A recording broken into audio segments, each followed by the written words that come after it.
Good afternoon, folks. We are live once again. Let me get everything switched over and we will resume the monster huntering.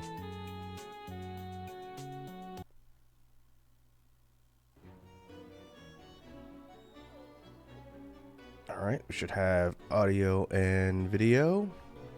How's everybody doing today? At the top of the stream, I see Red Dragon resubbed for 11 months. Hey, thanks for the resub, Red Dragon.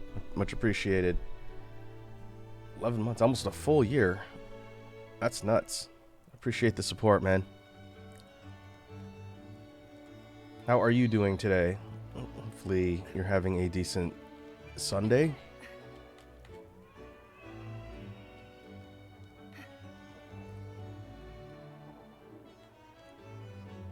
Alright, let's figure out what our target's going to be. I've got a couple objectives here in Monster Hunter I'm actively trying to accomplish. So we'll kind of figure out what we're going to do, and then I'll be able to start talking about what I saw at the convention.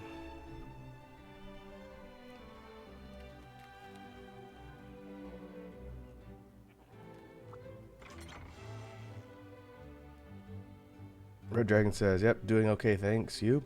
I'm doing good. I got a chance to get some sleep today. I am incredibly sore from the waist down due to the sheer amount of walking I did yesterday.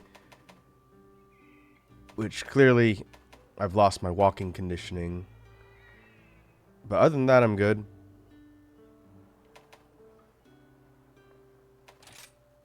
Alright, where's my equipment sets? There is... Okay, I'm working on a new optimized charge blade set, but I don't have it saved yet because I don't have all the pieces made.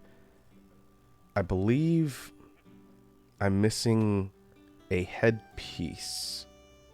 I could pull up my weapons guide loadout that I saved that I was using to create the actual set itself. I think I'm missing a helm. Let me go look. The charge blade set I have here, which is highlighted, is just full Almadron. Been using it for a while, but it's not fully upgraded. I have swapped the build over to something that's got better skills. It's going to probably do more damage. But I will go and grab that on my other screen so we can look at it as a goal. Yeah, I think I'm missing the Lunagaran helm, which requires a gem, I believe. I'll actually go to the smith and look.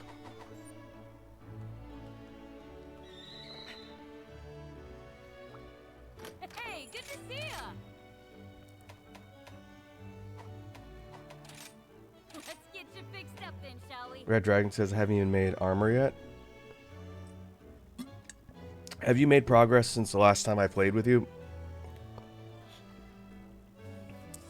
You were working through the middle of high rank, I remember. Maybe later on in the stream after I've had a chance to do some grinding, if you want to work on your progress, then you might be able to jump over. Maybe in the later half of the stream, we'll see.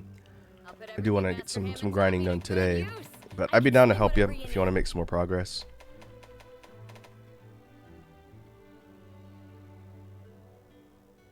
Okay, yeah, high rank armors. So you want to figure out what your target is, what you want to create. Alright, here's Lunagaran. I can make any other piece, but I need the helm for Critical Eye and Wirebug Whisperer. Slots are okay. I also need Chaotic Mail. That's Chaotic Gore's mail.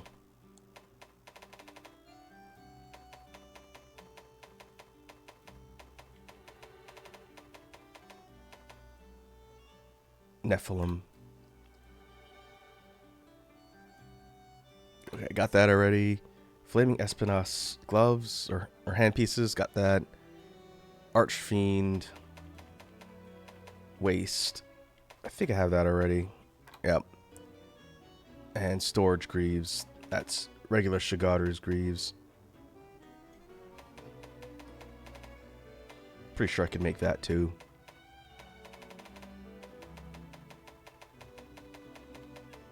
Yep, it's just the Lunagaron headpiece. So we could try and level the Lunagaron anomaly quest. Since right now our target is Almadron, which gives us bonuses to our research, but I don't have an anomaly Almadron quest. I'd like to pick one up.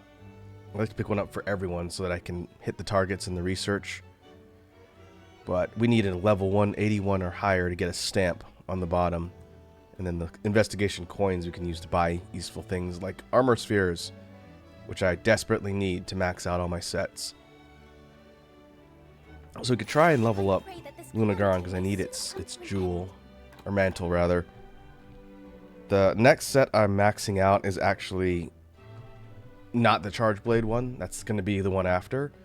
I'm working on a fixed or updated gun lance set so I can take my favorite weapon out more. And that one is partially upgraded. So that's the one I'm going to finish and then do the Charge Blade one. But either way, we need to do a lot of grinding for armor spheres and to continue to level up these quests. This Lunagaron one's only 108. I think we might be able to get up to 10 points or so per successful hunt. So let's start with this one for warm-up. It won't get us a research stamp, but we also need to cycle a research target because every 3 quests it'll turn over to a new one. And we need to get a target that's going to be something we can actively hunt. Let's see. Level 108. Can do that with most weapons. The reason why I don't have the Wheel of Weapons on today for Redeem is because at the level of Anomaly I'm doing, a lot of my other weapon sets aren't maxed out yet, so I'll get shredded if I'm trying to do a high level Anomaly. So if I can get 2 more weapon sets maxed out, I'll probably bring it back next time we do this. Let's go Lance. Lancing Lunagaron's usually pretty fun. Let's go Lancing Ladies, Fiorrain, and Minato. I don't have to think quite as hard for Lance.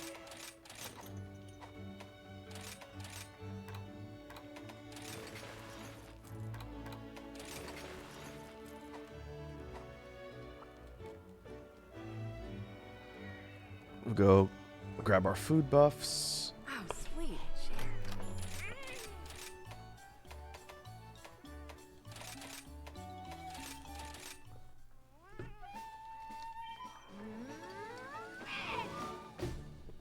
All right, let's go. We'll get in there. This shouldn't be too bad. Still have to be careful about Ready to go. taking too much damage. But at least this set is maxed out defense-wise. And you are way up north.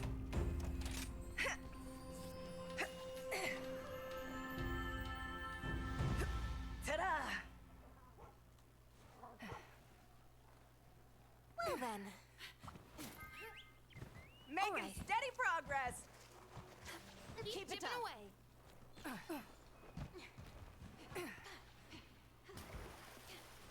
There's the doggo.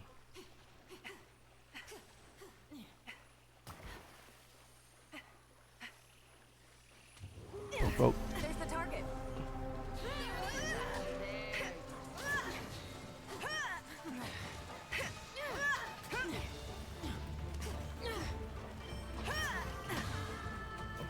Let's work on doing damage until we get the anomaly cores to show up, and that'll give us our targets.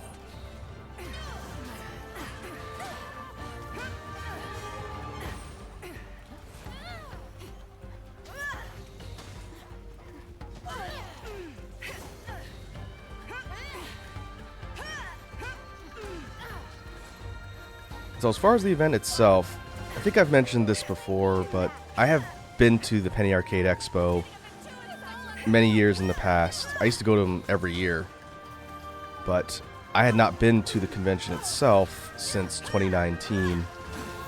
And they do them in a couple different places. The convention is in Seattle, Washington is the West Coast one. Boston is the East Coast one. They used to do it in Texas and San Antonio. But that one, I believe, is no longer active. And they do it in Australia, I believe, as well. I was talking to some of my friends about that, and I think it's still on for Australia every year. And so the convention itself is put on by Gabe and Tycho, the two guys who create the webcomic Penny Arcade, one of the oldest webcomics in the internet's history. They're around since the very beginning. And basically they got successful enough with their webcomic that they're able to create their own convention.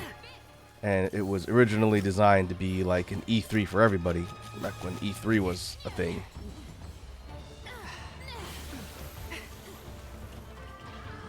And over the years, the convention itself kind of grew into a multi-event thing. They used to do it at a small place in a different city in Washington. And then they branched out into the large convention center in the downtown district, which has much bigger occupancy. Red Dragon says that I think they still have a card game too. Yeah, the Penny Arcade guys have got a lot of media. I read the comic every once in a while just because a lot of times they talk about gaming news, things going on in current events, which is kind of neat. But they had a card game. They had a bunch of side spin-off projects. They had a video game. I still haven't played that. Like an RPG type game they made. And I've met the creators, Gabe and Tycho. They're pretty chill dudes. A lot of times they were walking around the event itself, just kind of talking to people. But the last time I went was in 2019.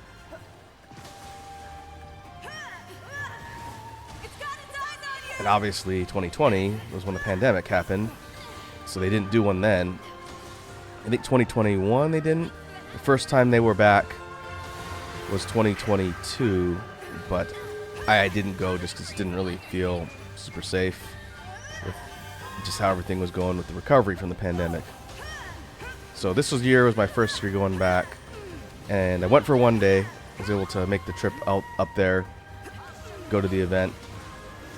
In the past, my friends and I have chopped a hotel room. We stayed for a weekend because it's Friday through Monday. It's a 4-day convention. But we wanted to check it out this year, see how busy it was and how the city looked before we make a commitment to do it for more than one day. So we'll see for next year. But I can kind of talk a little bit about what the event was like and the stuff I saw. Ha.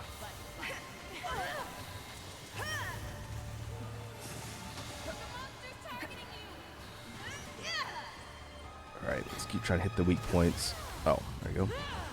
Hey, Lavaking's here. Lavaking says, Yo, Raku Mondo, long time since your stream. How you riding, Brosidon?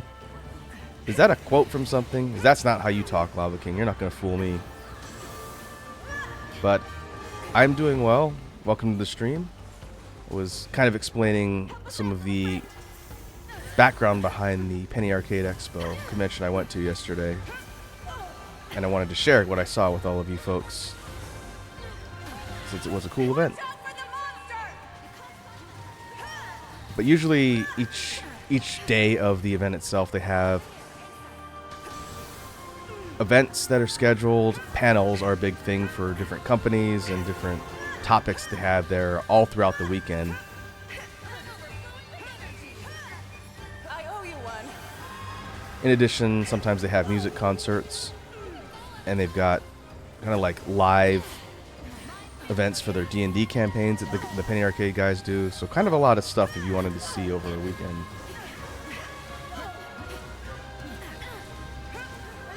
So a lot of it comes down to, you know, what days you're going to go and what things you want to see. This year, I didn't have anything specific I wanted to check out.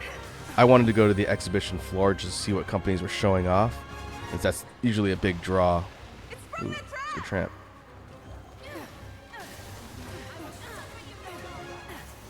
Lavaking says, dost thou speech to follow you, good sir? No, I'm just trying to see if you're doing a bit.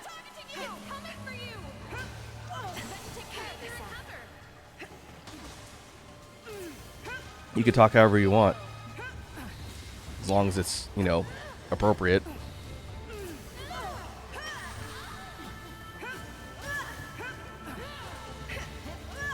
So one of the big draws, like I was saying, is the exhibition floor itself, which is a big multi-part hall at the event itself and in another satellite location where they've got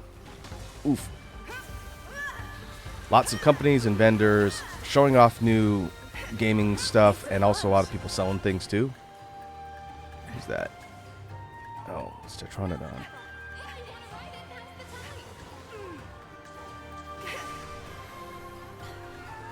Lavaking says, isn't Penny Arcade those two muchachos that started the two gamers on the couch trend? Yep, they were one of the first web comics in the early days of the internet, and they're still going to this day. They still publish a comic on Monday, Wednesday, and Friday. I believe that's their schedule. And they're the ones who put on their own convention. And it started in 2024. It started in 2004. So this is technically the 20-year anniversary of that convention. It's been going that long, which is kind of nuts. We are on a really good run, my friends and I, of going every year, but then we missed 2022 and 2023. So I've been to all of them except the most recent 2 years before 24. Let's see if we can pop these last couple.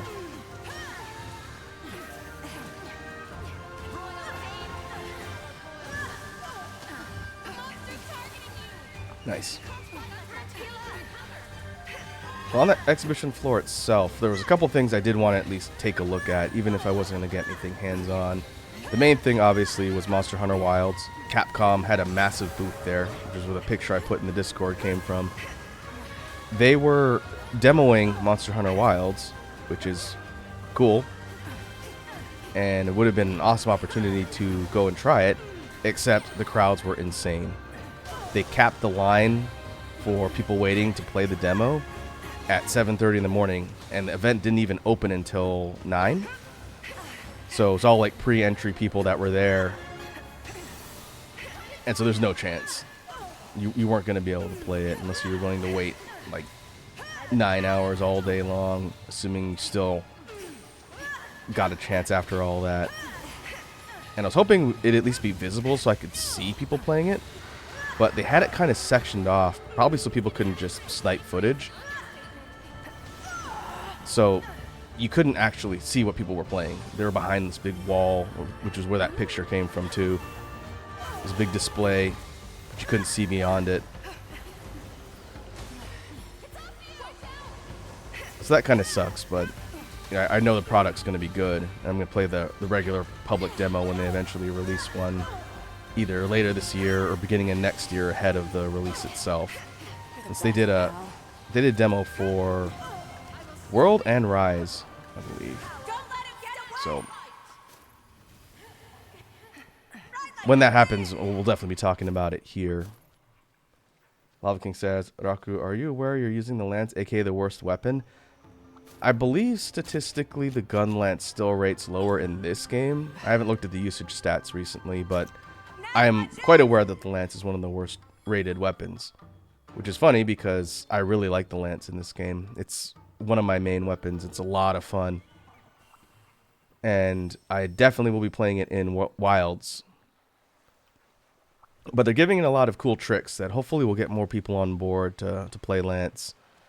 I think the problem is it's not stylish enough. It's not as flashy as some of the faster weapons like duels. It doesn't have like the Attack on Titan, God and Anime flair, but lance is really neat with its counters. And it seems like the abilities of the weapon in Wilds is being geared more towards like kind of countering and almost like you're boxing with the enemy.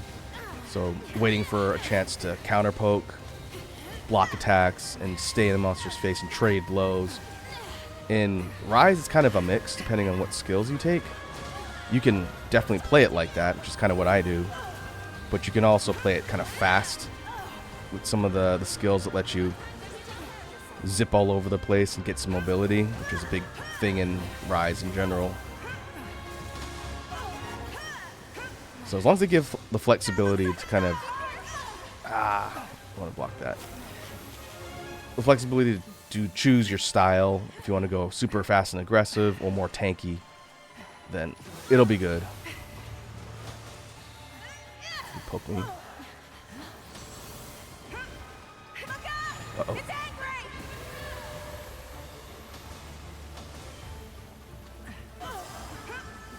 Sit down. Upon a strategy.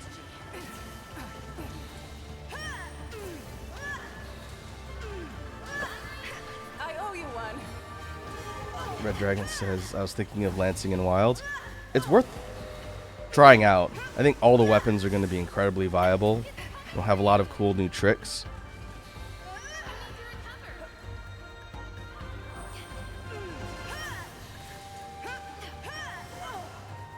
For example, Heavy Bowgun, which is going to be the last weapon I play in this game, definitely looks interesting in Wilds, but I don't know if I want to do heavy or light first.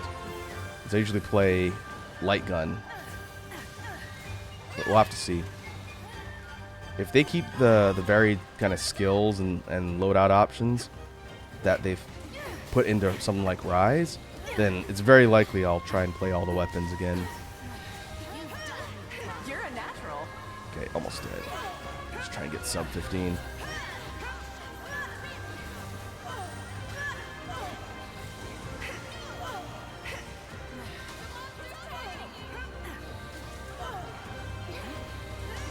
Nope.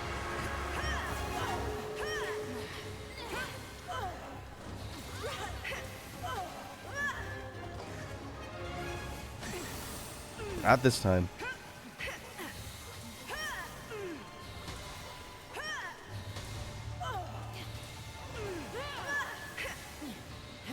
Poke in the face. That works. Ah. Sub 15. Right, 15 on the money, I guess. Like 14.58. Today was a big step All forward. right, let's see what we have.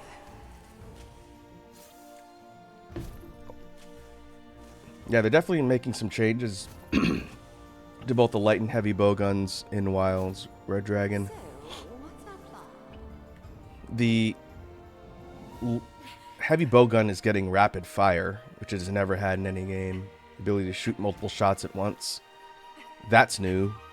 And they're also putting more emphasis on being able to guard with the heavy bowgun, which it's been able to do in the past, but it wasn't really a core function of the weapon itself. And light bowgun has some really interesting mobility things, but heavy bowgun looks like it's a bit more different.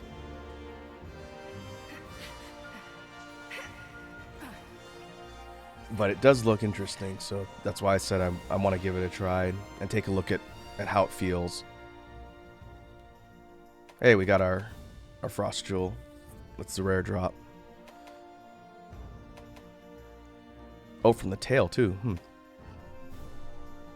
How much did we level this one? 1401. Okay, about a minute under what I consider par.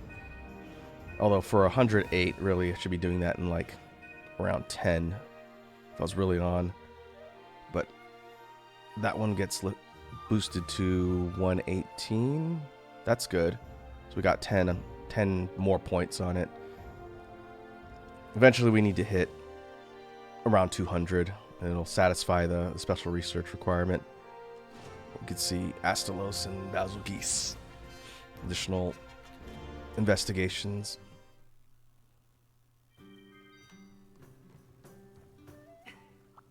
Your spirit shines bright. Let's see, we've got account items. We need to keep these moving too, since these give us armor spheres as well. Spear bugs. Honey. Bones. Okay. Anomaly quests can be found here. Oh, 116. Yeah, these are all going to be low level. We can just dump these. The additional investigations come in at the level of whatever it is you're hunting. So, like, some of these high level ones are over 200. If I get anything from these, it'll be in the 200s. So, the disadvantage of leveling up this low level Lunagaron one is it's going to give things that are about that. I could just go fight things in the ice zone at a higher level and see if it gives me a better Lunagaron, but we got our drop, so I'm not too worried about that. We could go switch to a higher level target that's going to satisfy 181 or higher. I've been trying to push this Risen Kushala over 180 so I can do that one too. The Risens are good source of materials. We could do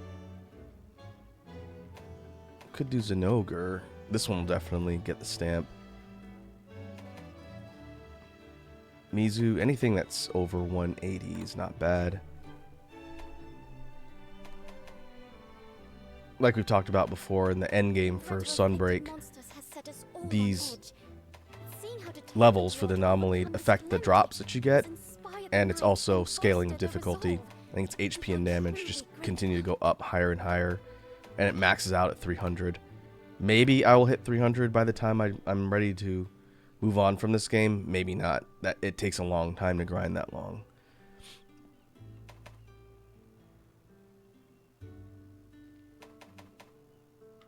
But let's craft the last piece we need and then see. I think. Well, let's think about the next weapon that I'm going to do.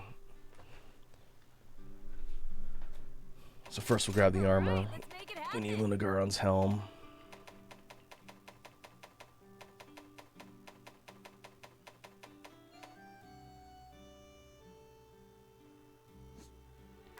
This is what the full set looks like.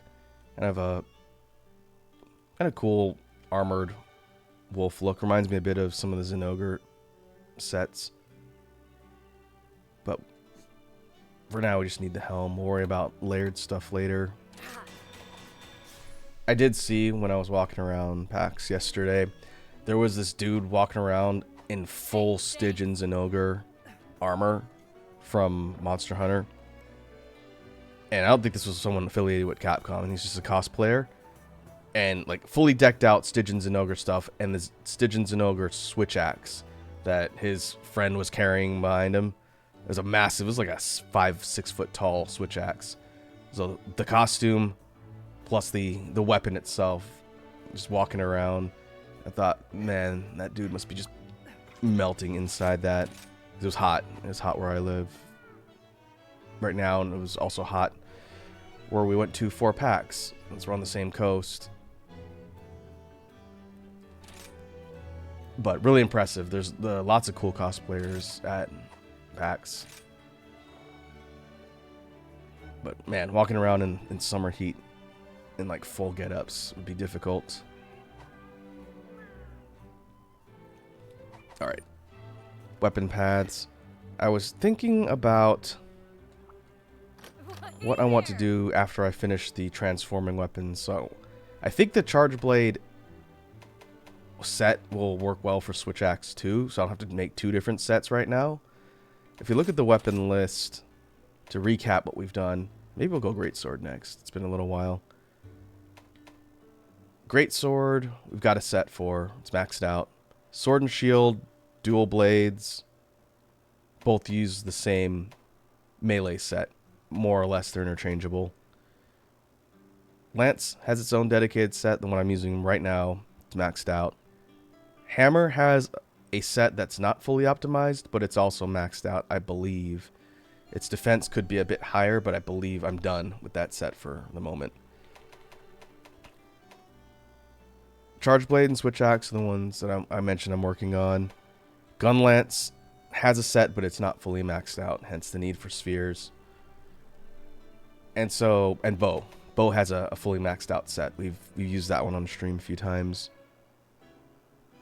So as far as weapons, I haven't created at all. We have Longsword. Hunting Horn I have some, because I went through all of base Rise with Hunting Horn. Just nothing in Master Rank for the most part. So this one doesn't have its own set. Insect Glaive doesn't. Light Bowgun does. And Heavy doesn't. So that leaves us 1, 2, 3, 4 weapons without a dedicated set. I was thinking about doing Longsword next, but it's going to require a completely ground up set for the skills it needs. So instead, I was thinking, what if we start doing insect glaives? Glaive is a really fun weapon, but I haven't really done a lot with it in Rise. We can use the dual blade set for this for the most part. Maybe swap a couple of things around. Get power prolonger.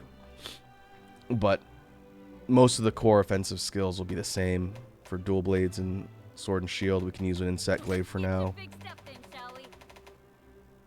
So we could look at what we want to create here. Ooh. I definitely think I want to go dragon for primordial mal for the spear here, unless I already created one. I don't think I've made anything at master rank for glaive. Oh, we could also go... We could go chaotic. Slots aren't as good, though. Mr. Hammond taught me to good use. I can swing whatever you need. Maybe we'll do that.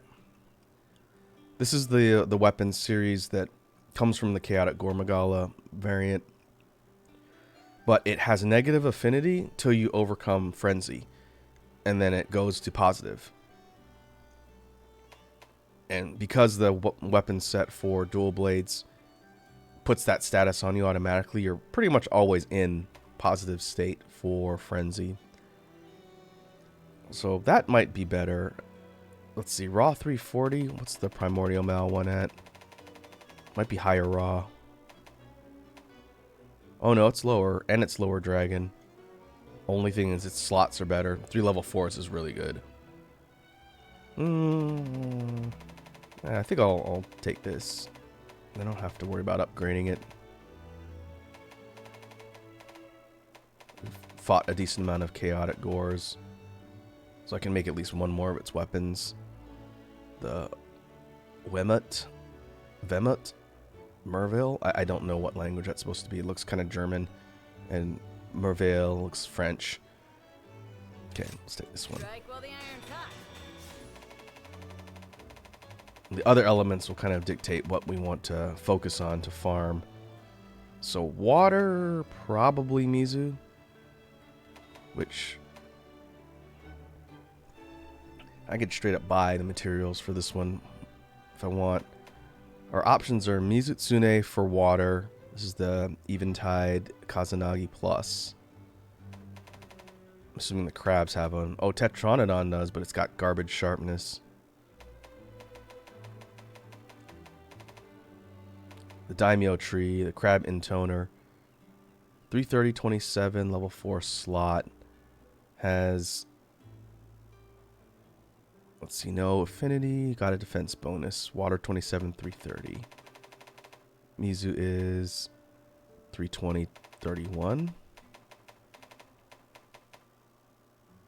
So a little bit higher raw, lower elemental.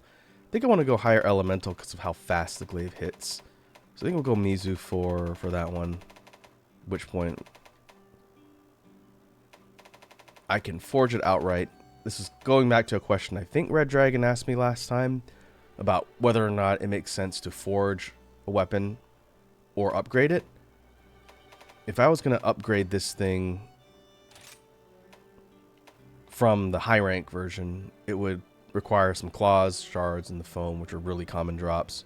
If I forge it, I've got to use its fins and its tail and dragon bone artifacts, but I will get lots of the tails because I farm this monster all the time.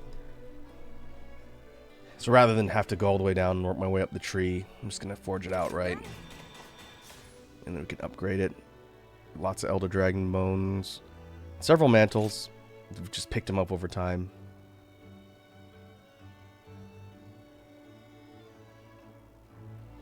Lavaking says, I'm awake. What happened? Did Fido take his anger medication yet? If you're talking about the Ice Doggo is dead. He went to heaven like all good dogs.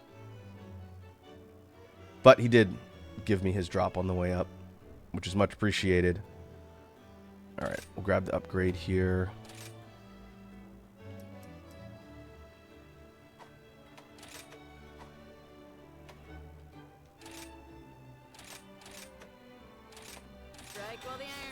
And we just need to pick up some low-level afflicted scales to max it out at rare 10. Could do that later. Lavaking says, the movie proves that not all dogs go to heaven. No, that's why I said only the good ones. The evil ones don't.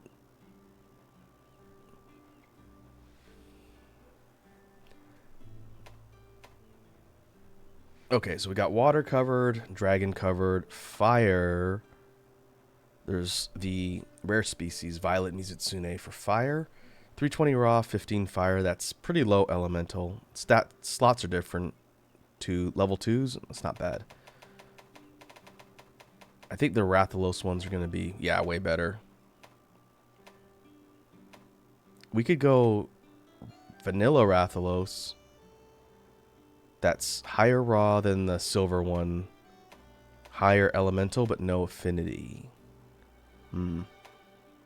Silver Rathalos, which we can make, gets us... Oh, its sharpness sucks, though.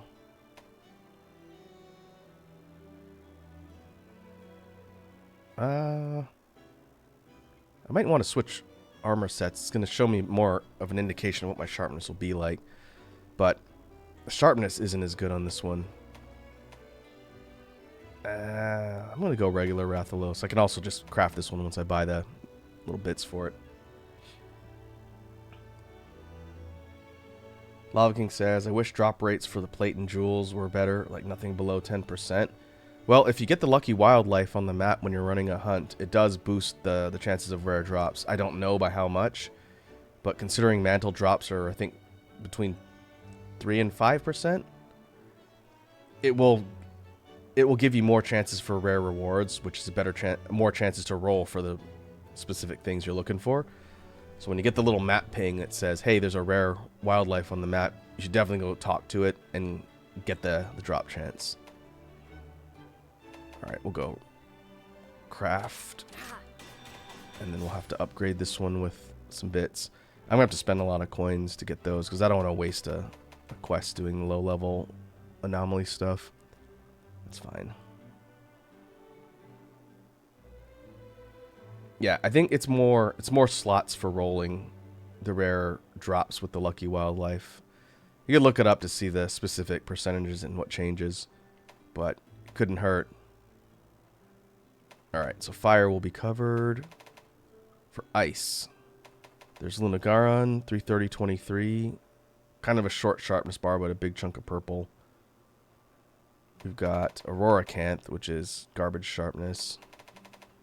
What about Barioth? Does Barioth have a wave? Lagombi. A little bit better ice, but again, kind of garbage sharpness. Gosharag. Better sharpness, low elemental, high raw. Here's Barioth. Affinity, 320, 33. What did we say Lunagaron was?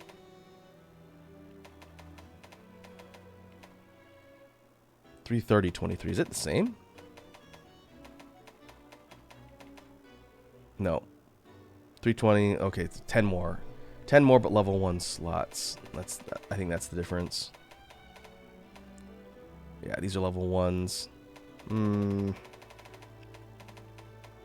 of want to go Barioth. One, because I know I have a lot of its bits. I don't craft a lot of stuff from that monster. The affinity's nice. Or anything else that's decently high ice? Kushala would be ice too. Oh, Kushala, you go up to 52. Okay. Oh, it requires a Rouge Lancewing. That's a Valstrax bit. Kinsec level 13 though.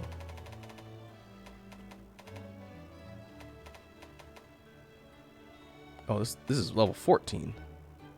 Kinsec level is effectiveness with the bug, I believe. Huh. Is it worth taking the 20 point elemental hit for some affinity? I think I'd take that, especially if I don't have to farm Valstrax anytime soon. Now for this one, I can't craft it outright. There's no option to forge it.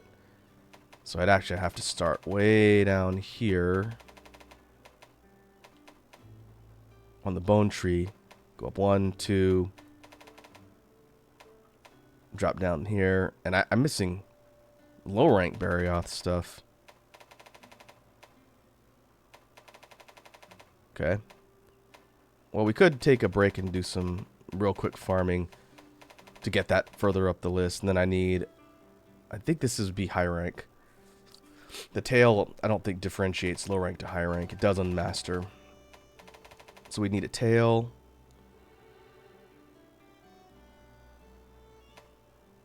And then we need a high rank Goss Claw. And then master rank, we have everything we need.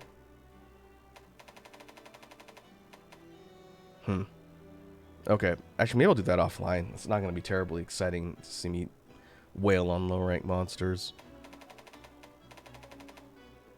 Okay, so Barioth for ice.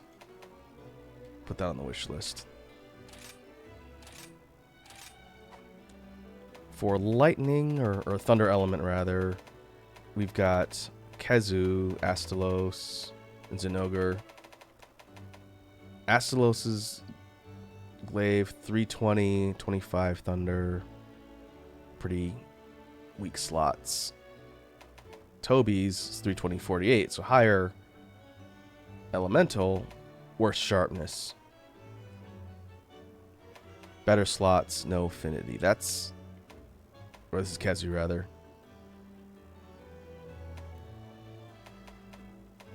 Where's Toby? Toby's down here. 330, 32, 10% affinity, level 14 bug, 2 level 2 slots, but no purple sharpness. That's a deal breaker. Even with sharpness up, no purple, well, that's not good.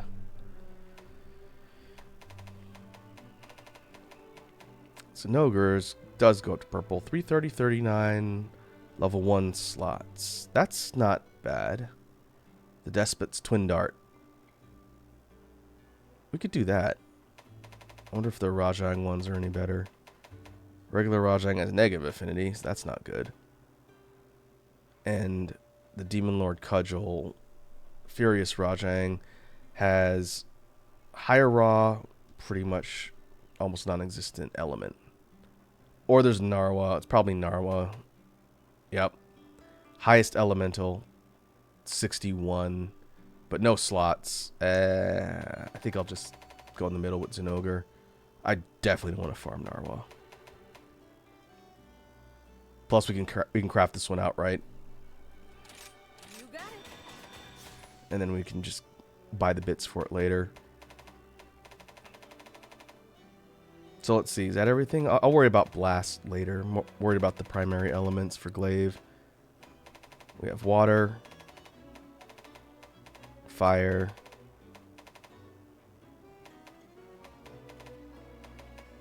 ice. Yeah, I think we have all the elements covered. Okay, I'll think about which ones I want to focus on when we get there. Dragon. In fact, the dragon one is done. If we wanted to take it out for a test drive, we could do that because we have the dragon one, which gets pretty good boosts overall. Even if you're not fighting some of the dragon weakness, the fact that it goes up in affinity rate does do decent damage just on its own. You guys want to see Insect Glaive? I think I've taken it out like twice, way back when Pweps and I were doing base rise. If you guys want me to break down Insect Glaive, we can. Okay, good luck.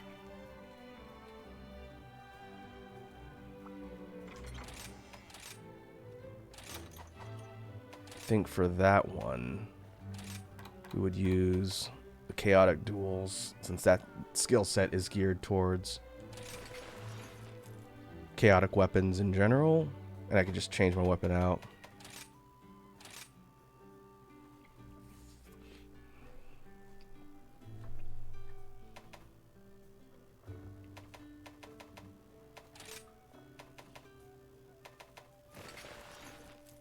That's a really cool weapon. Guess I can look and see what cosmetic set I want to go with this one. But we'll register this as Glaive. That way I don't have to reswap it every time.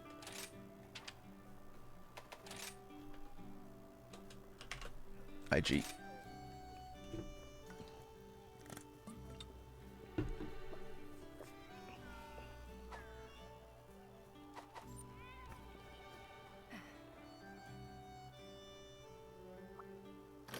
Hey, good to see ya.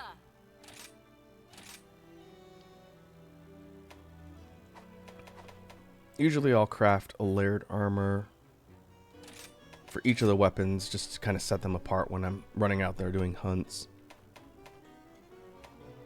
For insect glaive, will be a good one to use.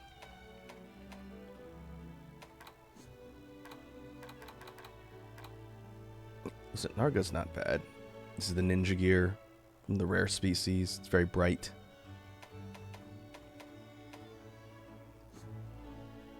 Yeah, that's Furious Rajang. The wind serpents look like kind of priestess robes. Storage. This is from Shagaru Magala. Not bad. I think the wings are kind of goofy though. If you could turn those off, then I think that'd be a decent set to kind of mix and match. Kaiser. This one's kind of goofy looking. The headpiece. The Risen one's much more kind of subtle. This is Chameleos. I've used this one for Insect Glaive in the past. It's kind of like a fleshy scale suit.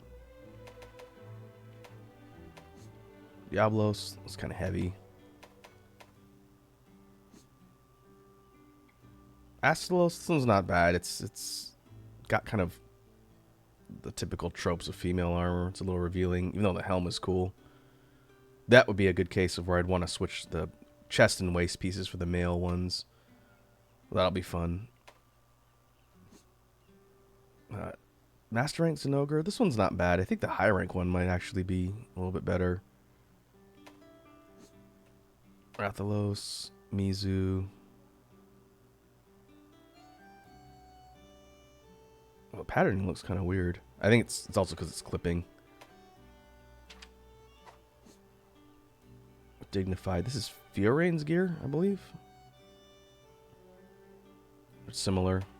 It's not bad.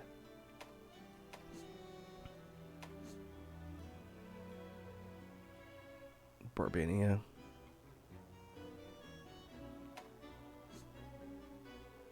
Well, Snowshear's kind of cool looking too. Pyrocna. So this one's got a bit more of a cutoff look compared to the base version in high rank, which looks more like a dress. That's not bad, actually. I don't know if it really fits the theme of swinging around a twin-bladed pole arm.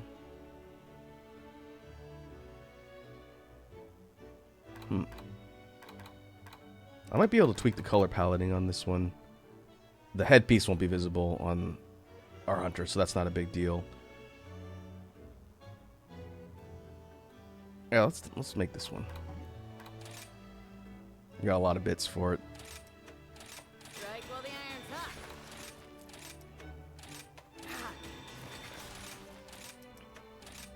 Strike while the iron's hot. You got it.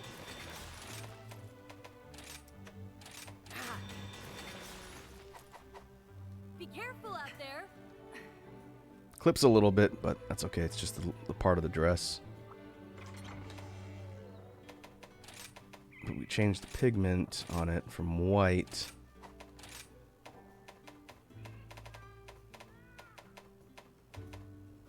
I think a lot of the red's gonna stay. So we come up with a good complement for red. Could do purple. Good dark purple.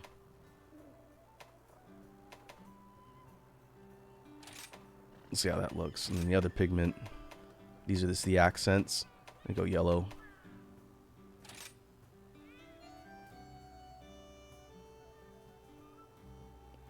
It's too bad you can't change the silver parts. You can make the silver a little darker, it would blend a bit better.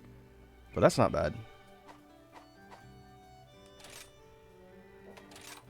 So we'll register this one down here.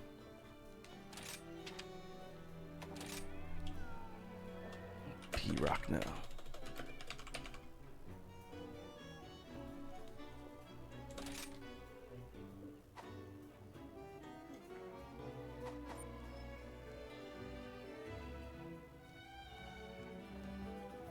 Okay, so I been meaning to look at the... Hey there. Yeah, the Kinsect. We need to grab a more up-to-date bug to pair with this thing. I want to go speed. To me, speed's the most important. I think 20... 20 is the highest? Is it the highest? I think it is.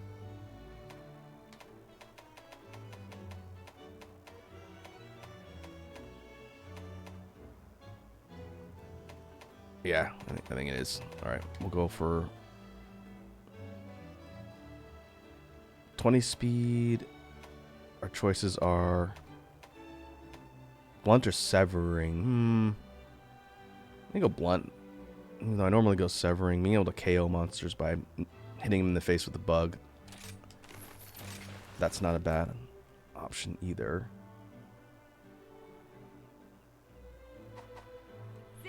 So we could do like a real quick breakdown of Insect Glaive, since we haven't used the weapon in a very, very long time. Probably a few hundred hours.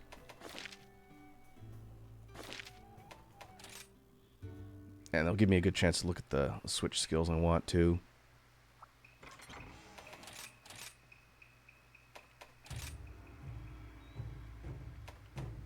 Alright, leaping slash.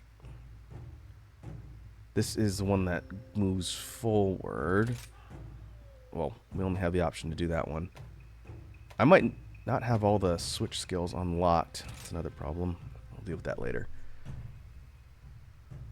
Tetraseal is the 4-hitter. Yeah, that one's fine. Jumping, advancing, slash. This is the helicopter, I think. Yeah, and then it pops you back up in the air. We'll keep that one on this loadout. I think everything here is what I want to use. Recall Kinsect or Awakened Kinsect Attack. Oh, that burns your extracts. I'll keep Recall. Lavaking says, hey, Rocco, I got a question about companions. Like, companions in this game or, like, companions in real life? Either way, ask your question. Kinsect Glide. Oh, this is the one that kind of zips you in the air. Lavaking says, in all caps, in the game. Hey, you didn't specify, man. I had to ask. I could speak to either, but if you're talking about in the game, yeah, ask away. Where is the diving wyvern? I don't have that thing that pierces straight down.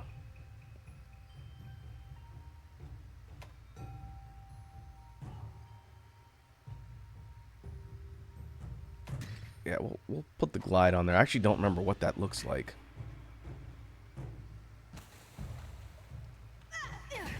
Lava King asked, do you unlock everyone by story progress, or do certain quests unlock them? So the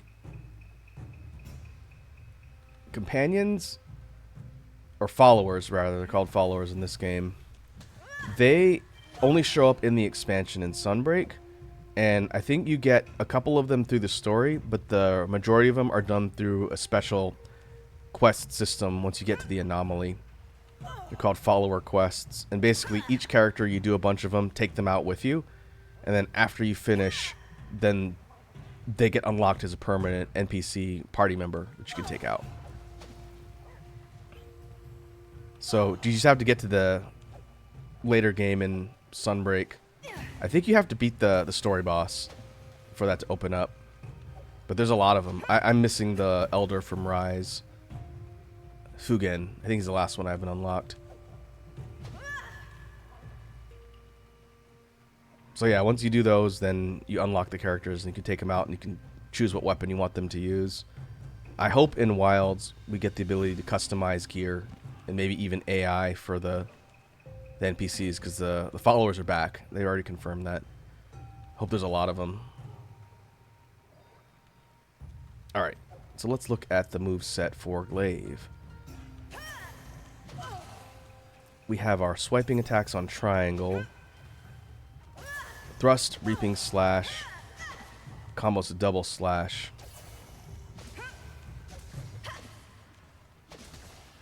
And you can combo into circle for overhead smash. Forward circle also just does the overhead smash right out the gates. And we can combo into the thrust and slash combos by alternating inputs on triangle and circle. Not my finest hour. Lavaking says, I hope followers in Wilds don't make monsters health increase like regular players. They shouldn't. They don't do that in this game. The NPCs don't affect the health scaling of the monsters. They're just there to help you. They don't function like multiplayer where the HP pool goes up. Which is nice. Because if you play solo, like That's my buddy. a lot of people do, and like I do primarily, you can just take the followers out and they're just additional help. They don't make the monster stronger. So I highly doubt they're going to change that in Wilds. Alright. In addition to our basic slashing attacks, we have right trigger plus X. Gets us the vault. This is the only weapon that can jump by default using that input command. That pops us up in the air, and we can use jumping slashes to do mounted damage. We can use circle, which by default, what does that look like? Advancing slash, which pops us forward, and then when it makes contact, it causes you to relaunch, and you can go back up in the air. The ability to do this is gone in Wilds. Insect Glaive mains have not been thrilled with that news. You can no longer just do infinite air, which I'll show you how it becomes more useful in a sec.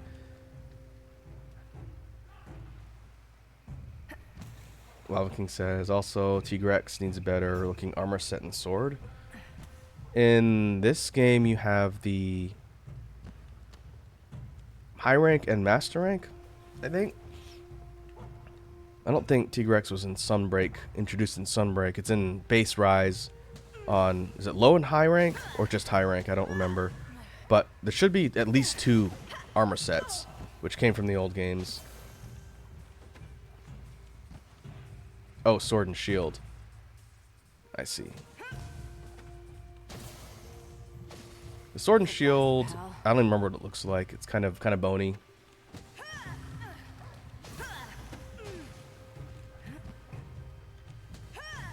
We'll see if that monster even comes back in Wilds. We'll see. I like Tigrex. He's fun. More fun to play if you've got a counter weapon like a lance, because then you could just play chicken with the angry monster. Okay, on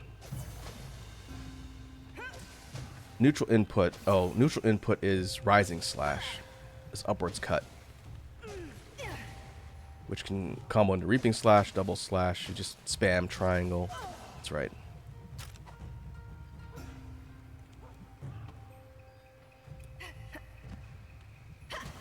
There's nothing on.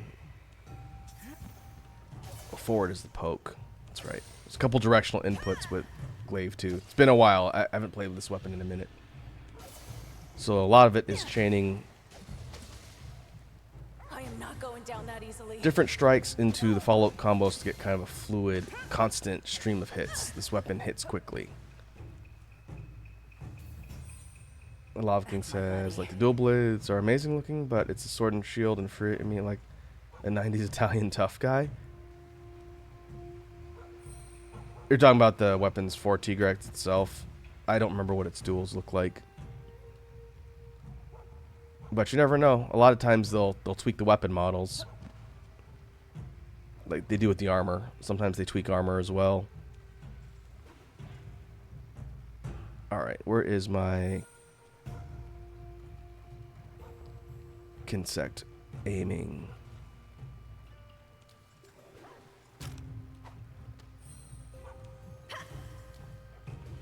Okay, it's on R2, that's right. So, big thing with the Insect Glaive is the use of its bug, the Kinsect. Thing's just hanging out on my arm, not doing anything. If we hold R2, we get the reticule. We have an aiming sight. And it is triangle. Triangle will send the bug out to that point, and little bug marker to the right of my sharpness now has a red mark and it's got a 1. So that means the insect has gathered essence from that part of the monster. Usually the heads are red. If we hold down R2 and hit circle, we'll recall the bug and it'll fly back to us. Likewise, if we send it out to the midsection and body, torso usually, that gets orange, and the limbs are usually white. So the trick with the insect glaive is getting all 3 colors, which gives you different buffs. And it's attack buff for red, it's speed for white, and defensive buffs for orange. And the moveset changes.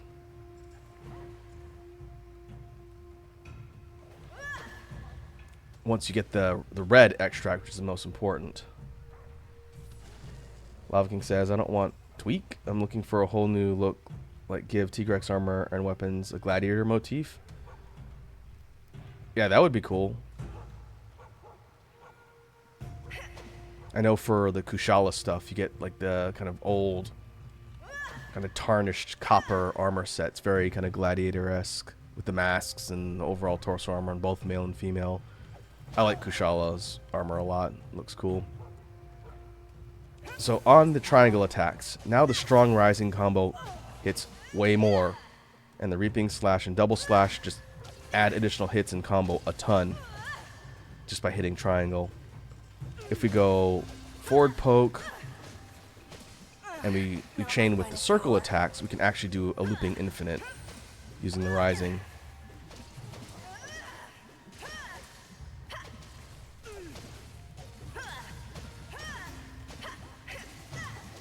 Using strong wide sweep into strong rising slash combo. We can basically chain them back to back. But once our extract bonus wears off, then we lose all that and we have to regather them. So where's my bug?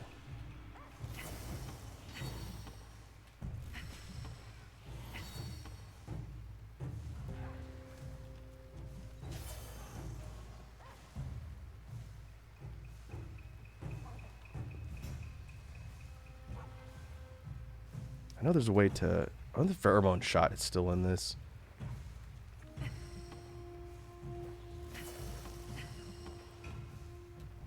I need to grab red. I wanted to cancel my marker because right now it's on the foot. That's my buddy.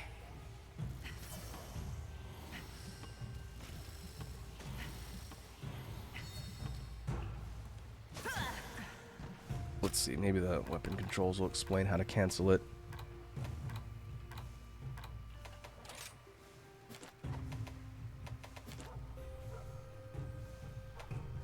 Kinsec fire, Kinsec mark target, that's just a smack.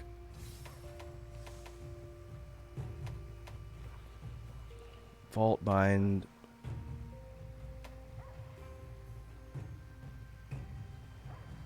Love you, buddy. Huh, maybe they took the pheromone shot out, unless it's on a different button.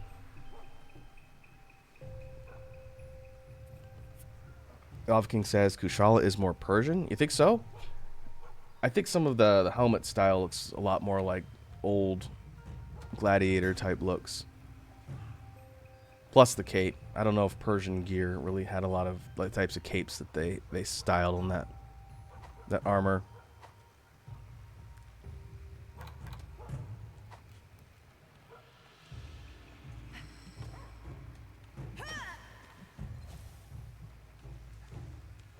There's the pheromone shot. That's L2. Why'd they put that in the move list? This will fire a marker for the bug. So when we send it out, it will target that part. So we got all 3 again.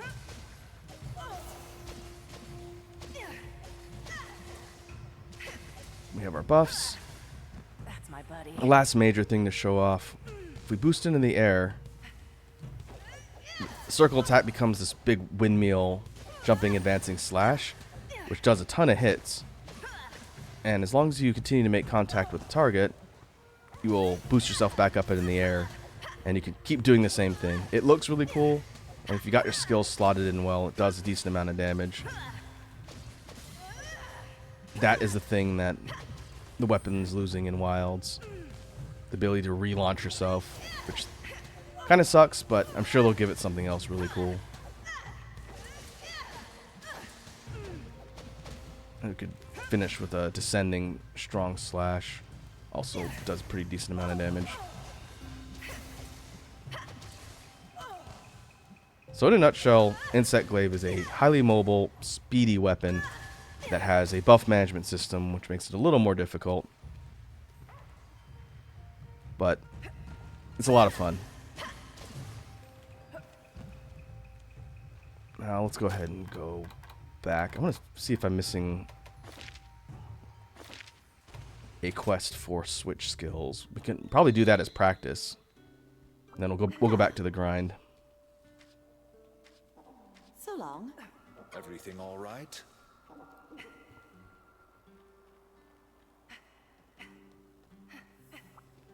It's great to see you. Please select the quest that best Yep, there it suits is. Invoke the Insect Glaive. We haven't done this one yet. I think this will get us Diving Wyvern. Oh, we'll do this one real quick. you. Take care. Also of note, since Lavaking was asking, the followers can only be used on master rank quests. You can't take them on high or low rank. Would be kind of busted if you could.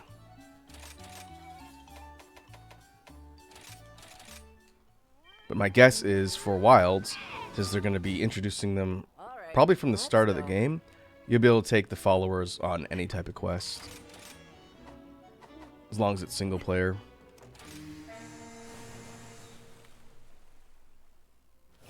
Let's go. Alright, got 2 targets. We've got Aknasom and we have got Somnicanth.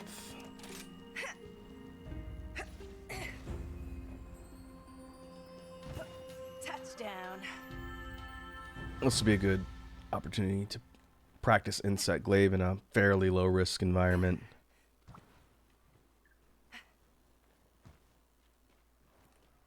Which will give me a good chance to talk some more about the event. Let's go. So I mentioned how I checked out the Capcom booth and how Wilds was pretty much the star of the show in general. They were also showing off some Ace Attorney game. I don't know if it's a remaster or a new one. But I looked at it briefly. That I could actually see footage of. But a lot of people were playing that as well. Love you, buddy.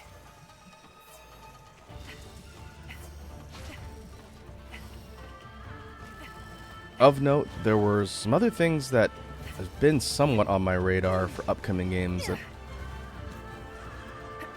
I may have to just kind of put on my list for things to check out. Uh-oh. So sleepy. They were showing off the sequel to Path of Exile, which is a game a couple of my friends play. It's kind of like a similar to Diablo style dungeon crawler, loot build grindy type game. I've heard it's a deep rabbit hole, despite my friends trying to get me to play it. But they were showing it off there, and there's a ton of people checking that out.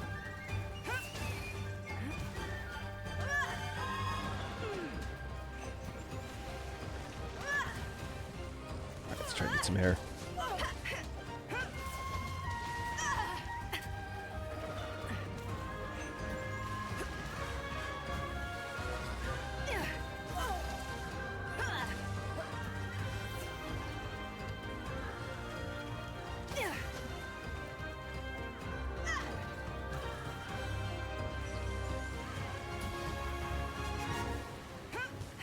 Nope. That's my buddy.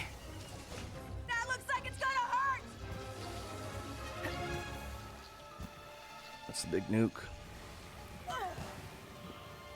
Not today.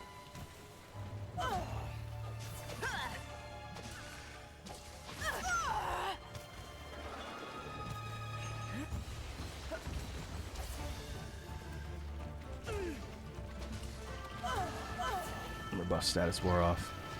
There's a lot of indie games that I saw them showing off that, again, stuff I just hadn't heard of. was kind of hoping FromSoft would be there to maybe have an announcement for whatever next thing they're doing now that Elden Ring DLC is out. Love you, buddy. There was no FromSoft. So my guess is we'll have to wait till one of the next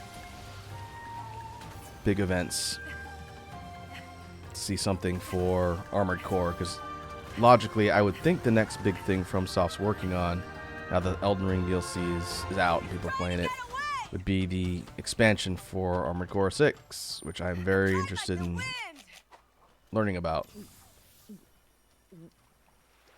But no word yet. But you can bet once that news comes out, I'll be all over it. That'll give me a timeline to go and get the last ending I'm missing in 6. Doing great.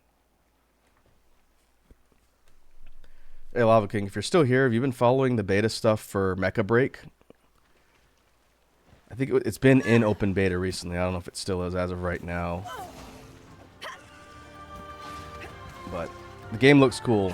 I'm curious to see when it releases. Arrow Dragon is back. Welcome back. We are doing a high rank quest with Insect Glaive to get some skills unlocked. Should be the last ones I need.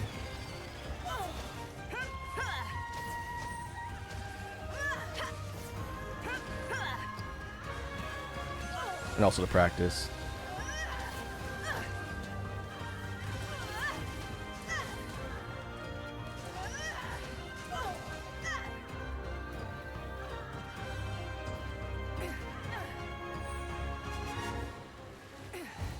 You do what I say now.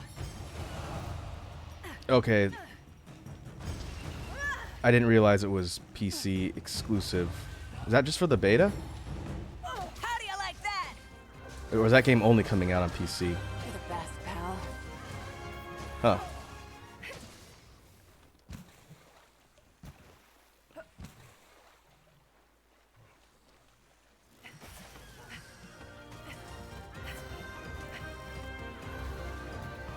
Alright, let's finish this one off.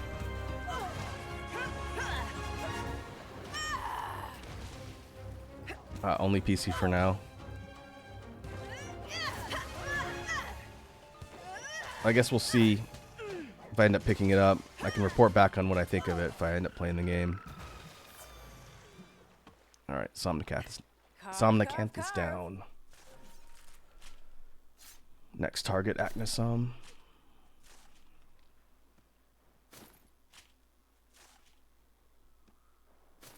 I think, yeah, Mecha Break is it's a PvP game, which I didn't know either.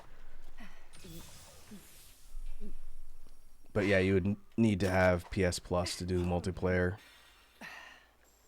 Let's go. I think I canceled my PS Plus subscription because I don't have a PlayStation 5, and my PlayStation 4 isn't even plugged in.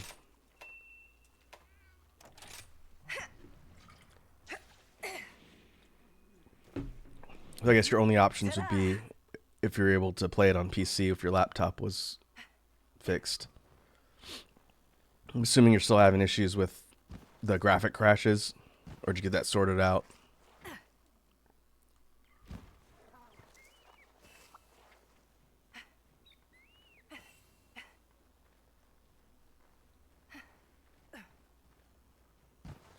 Wait, where are you? You're up here. Faster, buddy.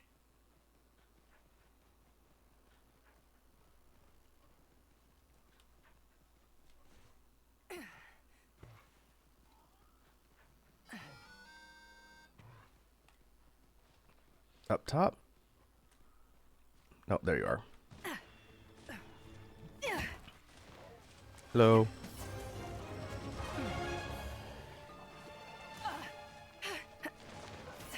Give me those extracts.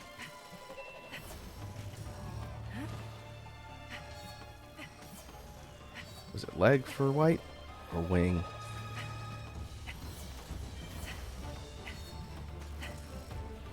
Come on. No, I think it's wing. Yeah, here we go.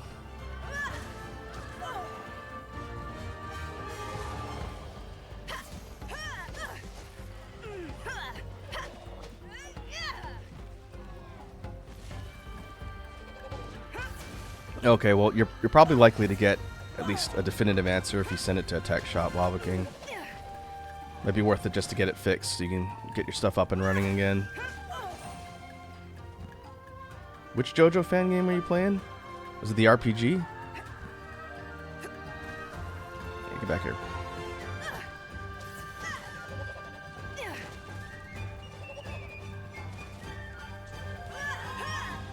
Okay, that's the vault. I need to remember I got soak mines too. Even though the one I want, I'm hopefully going to get from beating this quest.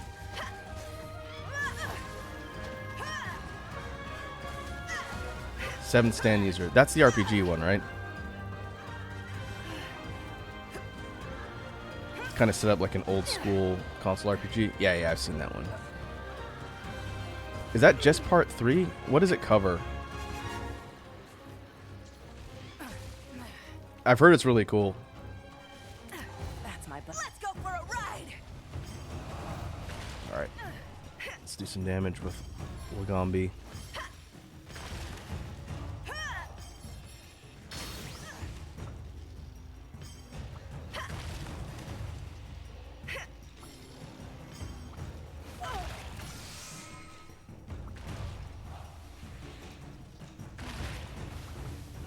Yeah, I know part of it covers Stardust Crusaders Part 3, Yahoo! but it's been a while since I've heard anybody talk about it. Okay, so most of the content's from Part 3, but it's got mentions of other stuff in there You're the best, as pal. well. That's cool.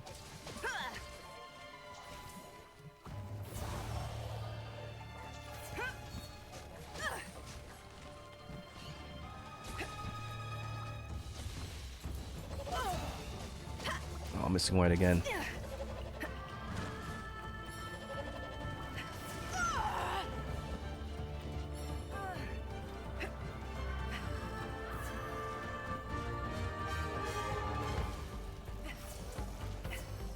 Stay still. There we go.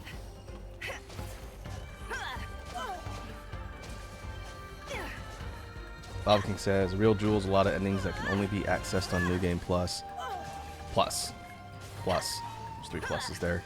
So there's like non-canon, like fun endings, or is it all like tied to the actual storyline of stuff that happens in the series? I know some of the older games have kind of like the non-canon storylines that happen, which are kind of fun. What have we here? The stand user quiz, nice. I know we've talked about JoJo off and on here. And maybe you told me and I forgot, but what is your favorite stand, Lavaking? It's always an important question to ask somebody.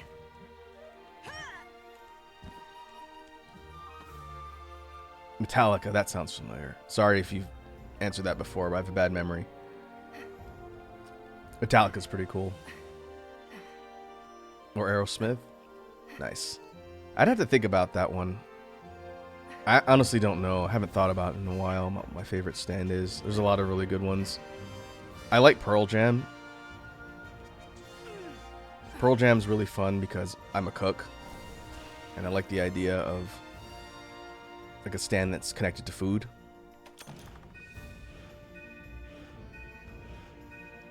Diving Wyvern, there it is.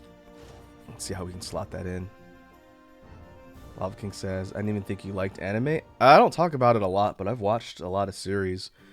I don't talk about it a ton because I'm fairly busy nowadays, so I don't have time to watch a lot of series. But I used to. When I was in Earth School, I watched a lot of stuff that came out in the 2000s. I started watching anime in the 90s. And so, yeah, I don't have as much to say about current stuff because it tends to take me a while to get to current things. But I do like watching stuff, and occasionally I'll read things. I read a lot of manga, more so than anime. But, like I've talked about before, my favorite manga is Berserk, and that does not come out very quickly. So, that's why I don't talk about it a ton. Red Dragon says, Raku's an old man. He doesn't watch it anymore. I do sometimes. It's just very slow. Like, the last thing I watched was Chainsaw Man. And then I just went and read the manga because Wazzy and Pweps kept yelling at me about it. So I read the manga, and I'm a little behind on it. I gotta catch up, but I need to watch Attack on Titan at some point, now that it's done. Alright, there we go. Diving Wyvern. So this lets you plunge for a concentrated attack vertically. Let's save that loadout.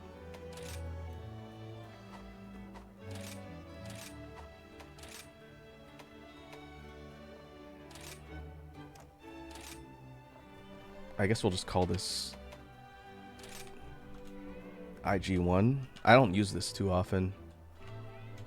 But maybe I should. That way it saves all my combinations of skills.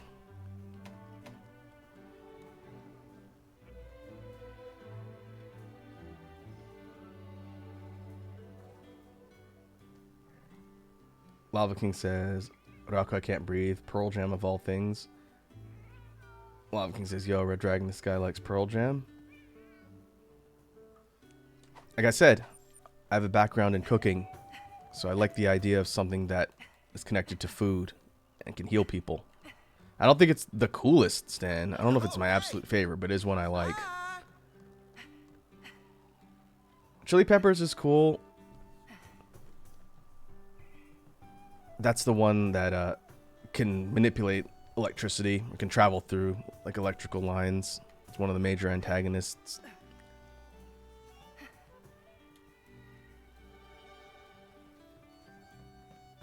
Red Dragon says, using the microwave isn't cooking. I do more than use a microwave, man. Come on, you gotta give me more credit than that. It was my job for 7 years. We didn't even have a microwave in the kitchen. And you haven't really lived until you've gotten third-degree burns from a steam kettle.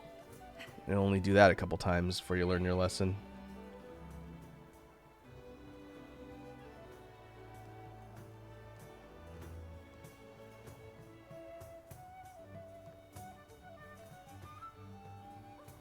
Red Dragon says, here's a shock, I haven't JoJo. Yeah, I think Red Dragon hasn't seen or read any of JoJo, so he probably doesn't have a ton of context for what we're talking about. So your attempts to shame me for liking Pearl Jam is largely going to go over his head, Lavaking, so you won't get much help there.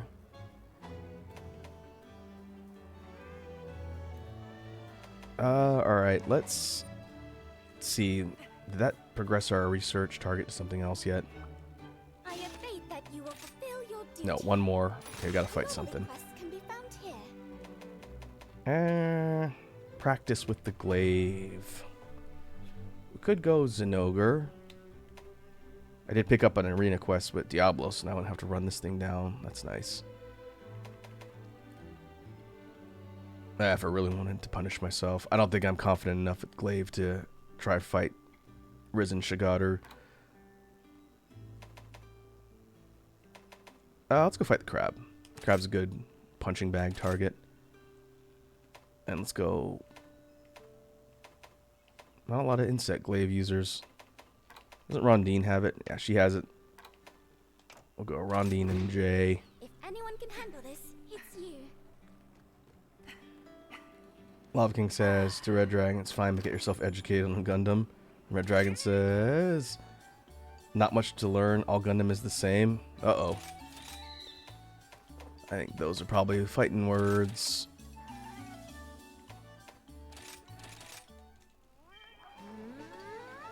I'm not up on Gundam, so I'm not going to claim to be an expert. I've only seen Wing. I think I've only seen Wing as far as complete series. It was a long time ago, back when it was on Toonami. So I was talking about the Gundam Sad Boys last time it came up in the chat. But while I'm practicing here, I will also think about some other things related to the con that I saw that were cool. Another thing, I was kind of curious to see if it would pop up at a large-scale convention like PAX, which it didn't, so kind of confirmed my suspicion, was if there was any mention of Silk Song, the Hollow Knight sequel. That would have been really big news, but no, Team Cherry wasn't there. I don't know when that game's coming out, if it's ever going to come out. It's been in development hell for like 7 years? A long time. Maybe I'll have actually beaten Hollow Knight by the time that comes out. Time to get to work.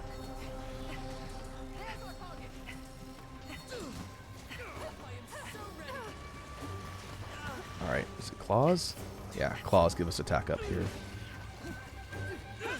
So against Daimyo, pretty much our strategy is hit it in the legs.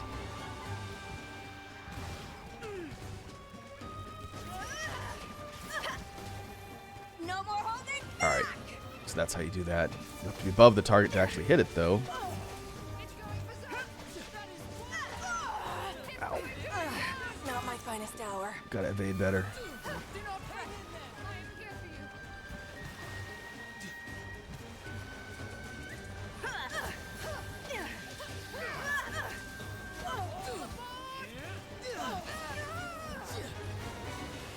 Lavaking says Hollow Knight would be more fun if it had the RPG mechanics of Symphony of the Night. Yeah, I don't know if I agree with that, because a lot of the Metroidvanias tend to just follow that formula, and I like the fact that Hollow Knight did something a little bit different, both in its kind of universe presentation and a lot of like the weapon and gear power-ups.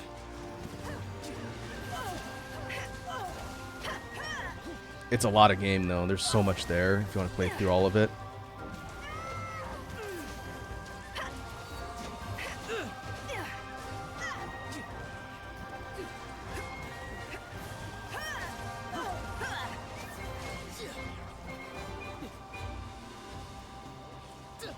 Speaking of Metroidvania type games, I don't know when yet, but we are starting a Castlevania playthrough next week. I think it's going to probably be on Tuesday, if I can get back from an appointment early enough. It's angry. I just don't know when, because I got to go deal with some stuff. But we talk about Castlevania every once in a while, and I've played a few Metroidvania type games, but we've yet to play an actual Castlevania game on stream, I think. That looks like it's gonna hurt. So we're going to do that. We're playing Portrait of Ruin, which is one of my favorites. Get ready to hear Jonathan and Charlotte being yelled constantly. After it. I was just saying that I'm hoping they do some sort of collection for the advanced Castlevanias. These are the DS ones. So the Dominus collection, which came out last week, right after the Nintendo Direct, has Aria, or Dawn of Sorrow, Portrait of Ruin, and Order of Ecclesia, and a remade version of Haunted Castle, like the original Castlevania arcade game. But I'd love to see Circle of the Moon, Harmony of Dissonance, and Aria on a PC collection. I think you can play those on maybe Virtual Console or on Nintendo.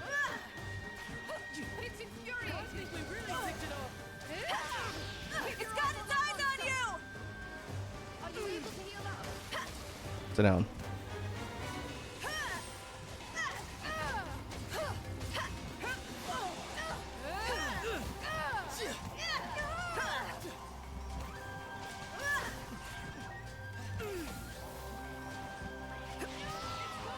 Watch out for the monster. Boom. Oh boy, that was a bad time to do that.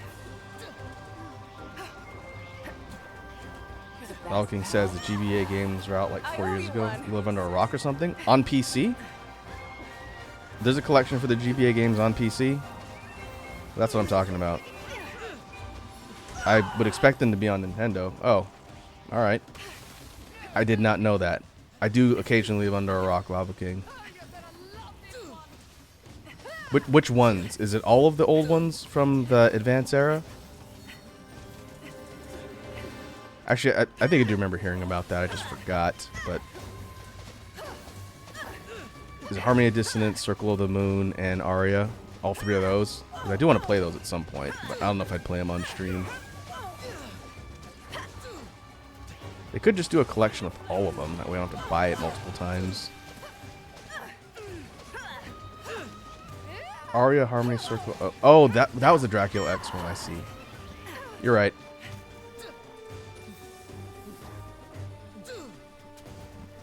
I remember the other collection that had like the multiplayer Castlevania game. I forget what it was called. That's what I was probably thinking of.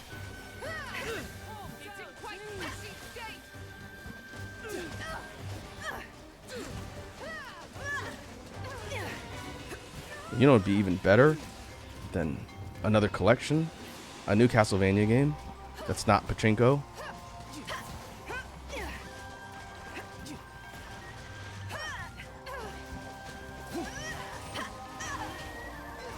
All right, got the shell.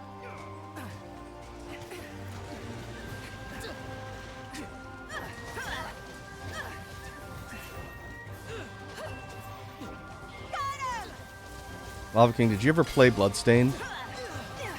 I played that one a few years ago. I didn't play it on stream or for content, but that was a pretty good game. A lot of kind of spiritual successor vibes for Castlevania. Wasn't perfect, but I enjoyed it. I needed that.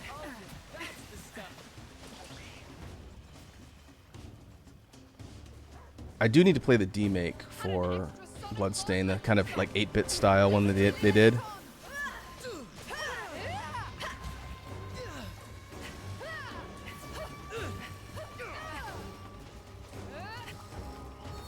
Good knockdown. This is the end of the line for you. Ah. Could have been better.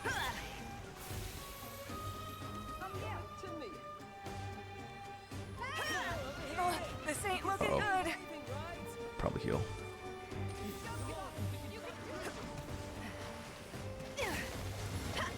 Look out!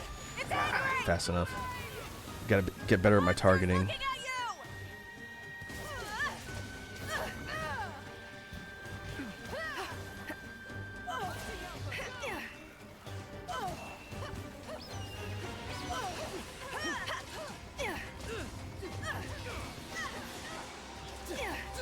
Get that heal before this thing smacks me again. There you go.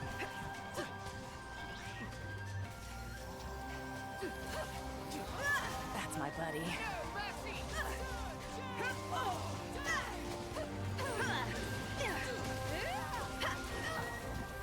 Oh, Curse of the Moon's, yeah, it's a prequel. I mean, it's kind of a demake in style, but yeah, I get what you're saying. Curse 2 was better? Is that what people were saying? More content, sounds like.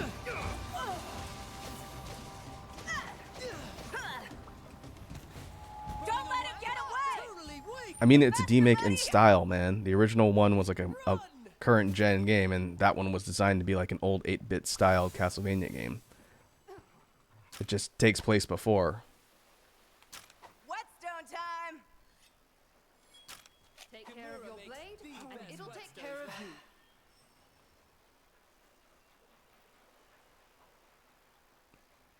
I think the characters weren't as strong in Bloodstained, though. Maybe that's why I didn't bother playing any of the other things related to it. Like, it was good, but I didn't feel super invested in the cast.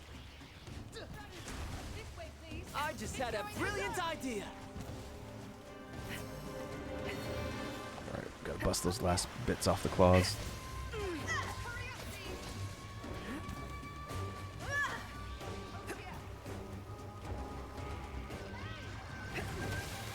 Oh, okay, that works. Check it out. What do you think?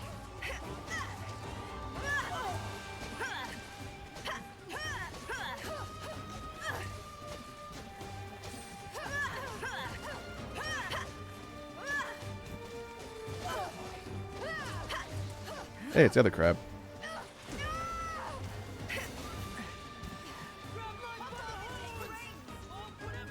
Alright, guess we're going for wall hits. Let's go for a ride.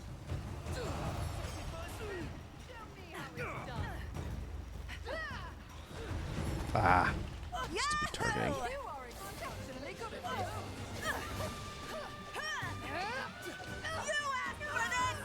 I missed.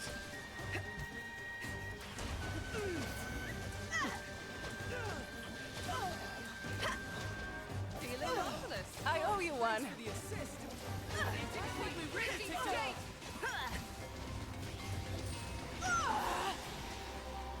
It's bad evade.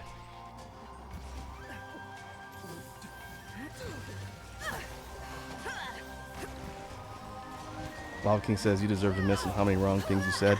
Man, I'm not going to freaking argue with you on the semantics of what constitutes a demake.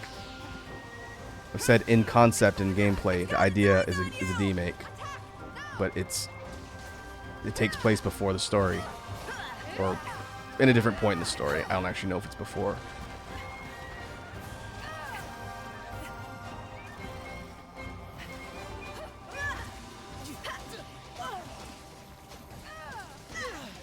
Oh, does it take place? Well, you tell me when it takes place in the story then. I just know it's parallel or related with some of the characters.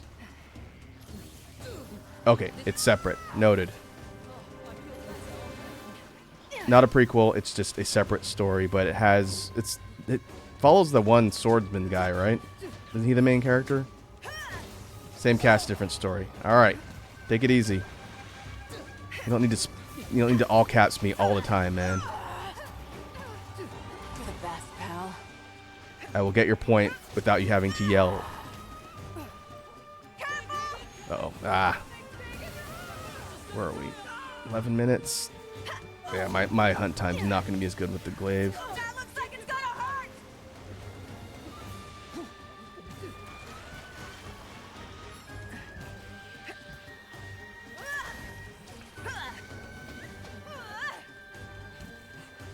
Trying to get away! Gonna chase you. If I was using duels, or maybe SNS, my hunt times for this should be about 10 minutes. If we get under 15 with a weapon I'm still learning, I'll consider that par. But for all of the insect glaive mains out there, I'm trying not to embarrass myself too much. I played this weapon a lot in 4th gen. Have a fondness for Kimura's I've got to get back into it.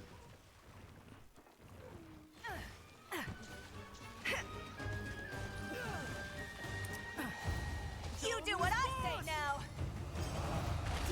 Go easy on it. Time to surge ahead. I needed that. Alright. See if we can bust off some of the cores with Burb.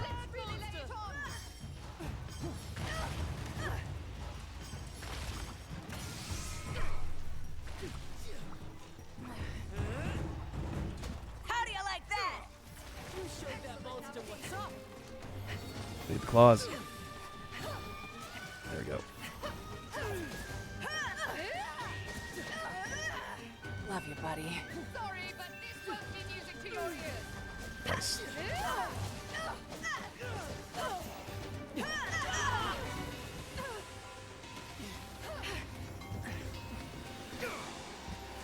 Lavaking says, Rock, I'm gonna make a meme about you tonight. It's the Patrick Star meme. That's fine, I welcome all memes. I'm not gonna claim I never say anything that's not meme worthy. I will say, I don't know if you're doing it on purpose or not, but you hardly ever spelled my name right, Lavaking. I thought we were homies. I can understand if you were new, but at this point I'm assuming it's a bit because you never spell my name right. I don't call you Lavaking, right? Yeah, there's 2 Ks. It's in my account name. It's literally on all of my branding. I refuse to believe you're just learning that now. That's why I thought it was a bit. Oh, we're gonna get right on 15. Oh, you legitimately didn't realize my name's spelled at 2 Ks? That's funny. In that case, it's fine. I thought you were doing a bit because we do bits here. I get it. I'm not mad. I just thought it was funny. Considering how long it took Wazzy to even say my name correctly, you're fine. It's not a big deal. But I probably could have mentioned it earlier. I just thought you were doing like a running joke.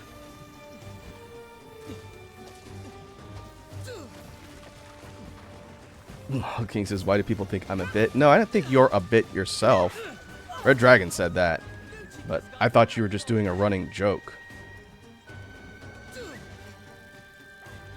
You know, it's kind of like everyone talks about Snake being homeless. It's just like a running gag. But that's what I thought, since you know, again, we talk a lot. You're always here. But I figured you were just spelling my name wrong on purpose. It's part of the lore. Come on. Let's get 15. We're not going to get 15. It's going to be like 15, 30, 16.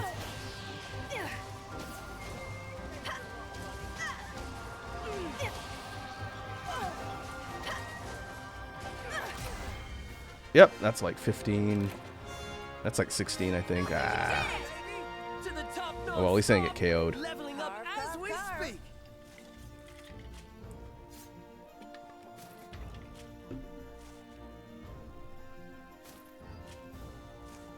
Red Dragon says, "You're the Bit King." Right, Lava? Faster, buddy. And Lavaking says, "That's it, Red Dragon and Rocker are getting memed." That's fair. What's Red Dragon's stream or stream chat lore? I'm not talking about like OC lore, but I'd have to think about that. Like, I think you two are probably my most regular attendees on stream.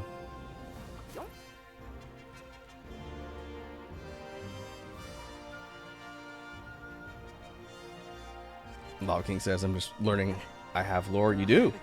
All of you folks that interact with our communities across all of the different people you follow, you're either part of the lore or you have your own. Again, like, Snake is homeless, which I don't like to make fun of him for, but he doesn't seem to mind, so that's what Wazia always mentions. Let's see. Wilkins, who I don't know personally, but Wilkins always gets banned.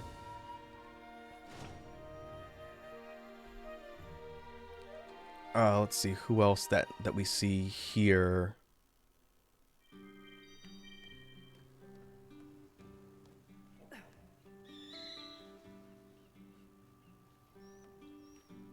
Lavaking says, "I thought Snake was actually homeless." He is, which is why I feel a little bit weird cracking jokes about it. But again, he's a really good sport about it. So, you know, props to him for not getting like upset, because, you know, it's not an ideal situation. I just think it's a little bit weird to make jokes about it all the time. Oh, Snake's also the Common Rider guy. He's got like a couple bits of lore. Lavaking's other lore is like he's an expert on mecha stuff, mecha media, which is good lore. It's all good lore.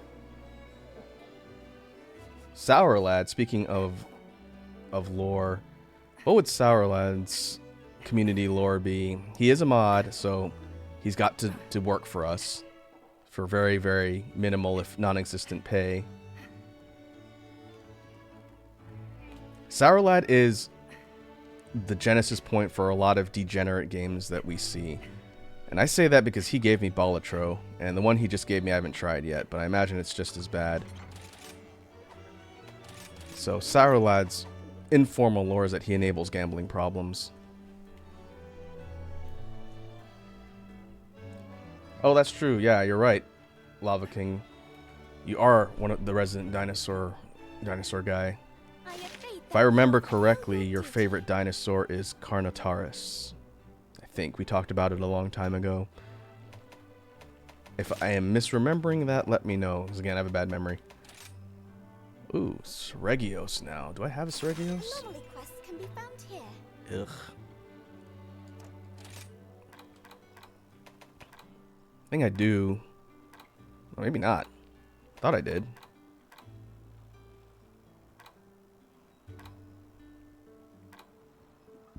I don't. Oh. Well.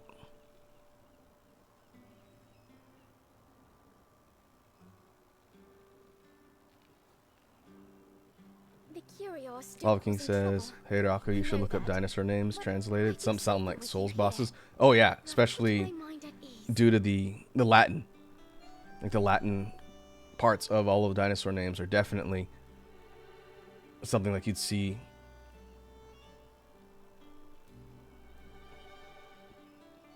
Oh, so it was Carnotaurus.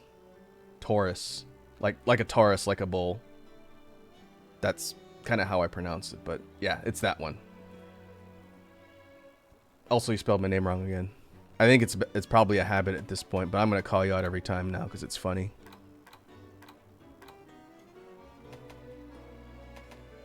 Alright, I don't have Soregios. That's annoying. We have to hunt something else then. You guys know I pronounce stuff weird.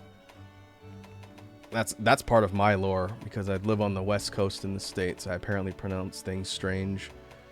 People on the East Coast have told me that. People who live in Canada have told me that. People who live in the UK have told me that. Maybe you people all speak weird.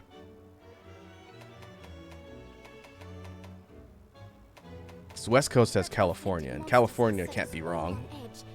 Right? Seeing how determined you are to overcome this calamity has inspired the knights and boosted their resolve. We are truly There is a dinosaur game that was demoed. I don't think it was demoed at PAX, but an announcement just came out that I saw earlier, Lavaking. It's called Kyoryu, which means it's probably a Japanese game. It's like kind of dinosaur simulator almost. I don't know much about it, but it looks cool. It's like a third-person game where you play as a dinosaur, and like dinosaurs have overrun what looks like Japan. But it does look kind of neat. The graphics look cool. I think you play as like a juvenile T-Rex. I thought it was a Carnotaurus because of the little things on its head, or an Allosaurus. I don't know, because I just saw it earlier. But Kyoryu is Japanese for dinosaur, so it makes sense why it's called that. But it looks cool. Lavaking says, whoa, hang on, what do you mean by you people? I mean all of you people that aren't from the West Coast in California. Iconic was here, he'd back me up. I think he's from the West Coast too. Oh, let's see. I'm trying to figure out what I want to hunt. We could hunt Ludicrous. That's a relatively easy fight. And Red Dragon says, you're an American, so you're wrong by birthright. That's not what Americans think. Americans never think they're wrong. Oh, there's a Barioth one down here. Really low level, though.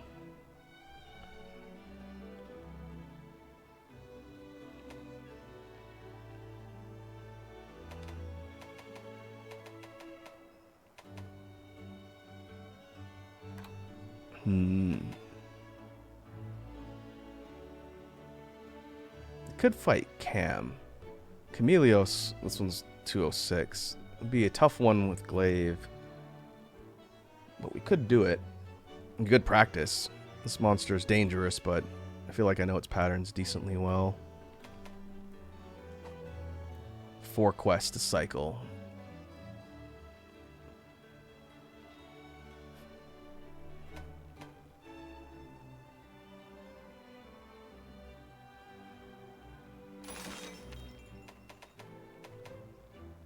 We could fight Tiggy. This one's in the arena too. The arena ones are nice because I could just basically go in for a boss fight and not have to run around chasing the monster. That's a tougher fight with Glaive.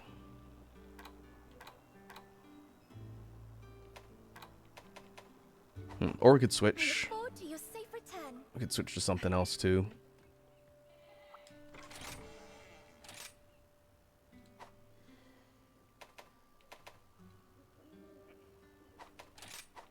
I really want to be able to run Gunlance, but I can't because this particular set here that I made, the updated set for Gunlance, only tops out at 739 defense, which is not good. That is death, instant death for these high-level ones. When Lavaking says, and Raku, because you're cool, you don't need to be formal, you can just say Lava. Okay. I don't think you've told me that before, but I will call you Lava because it's easier to say. As opposed to Your Royal Molten Highness.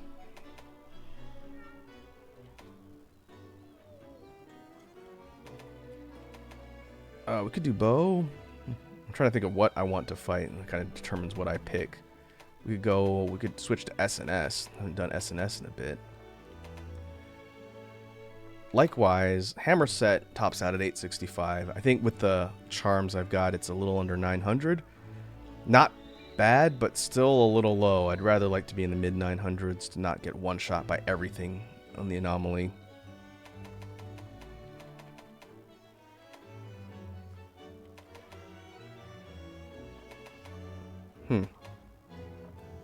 I actually don't know what I want to play. That's it. I'm gonna go get the wheel. I'm not turning it on as a redeem, but I'm gonna roll it right now just since I can't decide what I want to run. Just need to remember where I put it.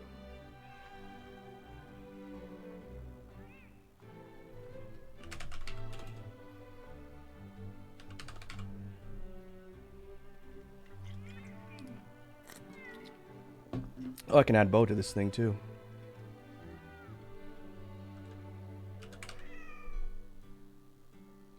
And insect glaive, even though I only have one insect glaive made at the moment.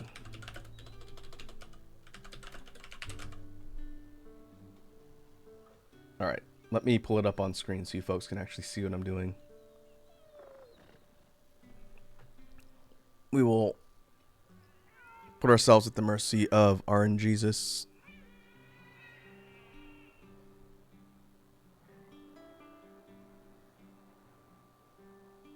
Never mind that it's a little cut off. Don't worry about that.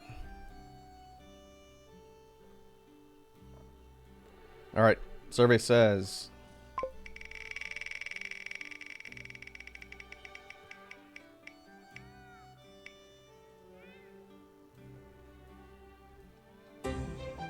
SNS. Alright, fair enough. I'm going to leave this minimized in case I want to use it later.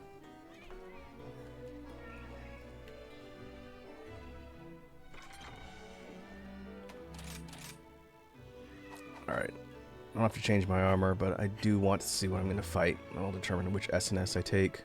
Your spirit shines bright. Let's go fight Zinogre.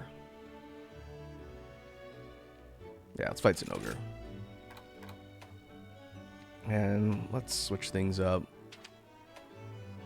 Put Gallius on SNS. We'll go Utsushi on SNS. The boys. If anyone can handle So that means we need ice. Oop. That's not what I wanted.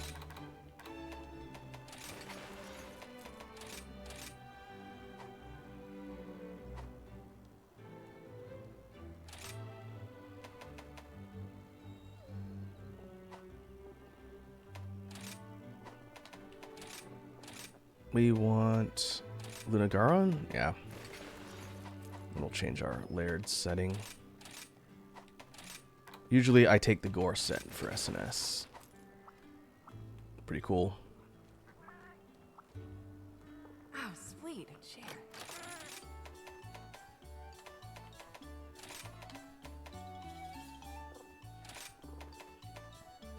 Thunderez. Enough of that. Maybe we'll do Bowgun next, like Red Dragon was saying. I could farm stuff relatively easily, especially the annoying fights like Kushala with light Bowgun.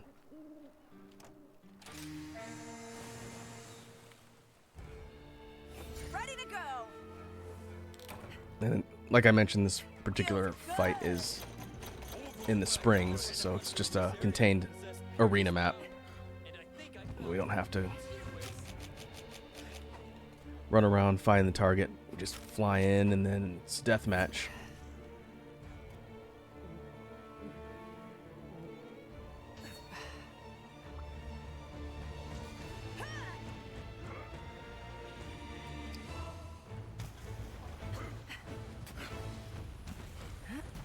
Here's the boy. There's the target. Here comes a hurricane!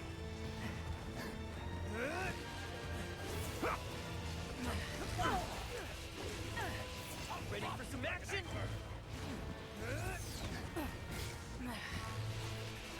There's our Metsu.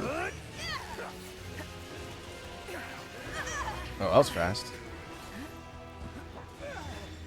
Didn't expect it to hit power up mode that quickly. It's got its eye! Remember what I taught you.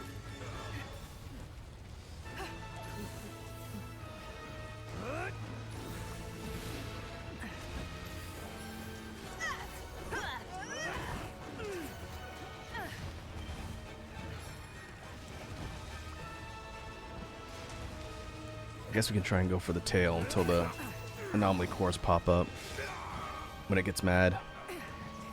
Do you have any items?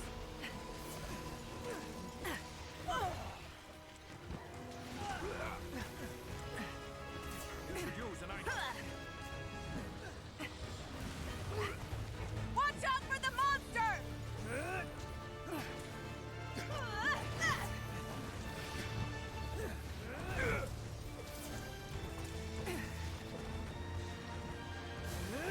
Ooh, that was close. Cower in fear.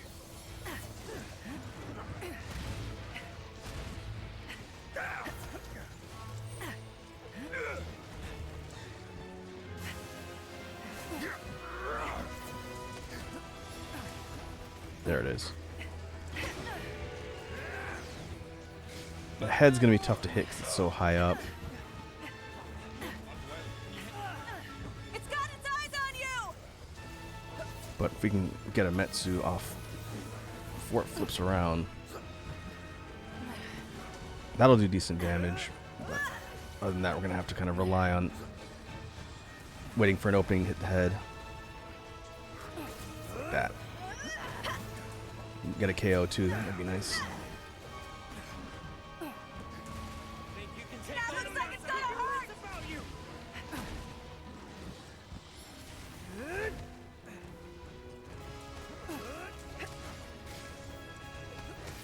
Okay, got the head.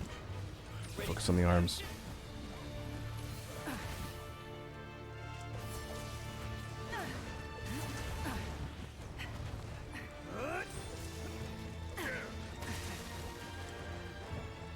Tail. Tail. Love you, buddy.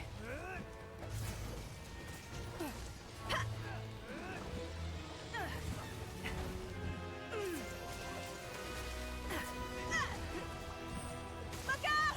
It's angry! Big hit. Big hit. Watch out for the monster! Oh, nice. That's my buddy. Let's go for perfect rush. Take your butt!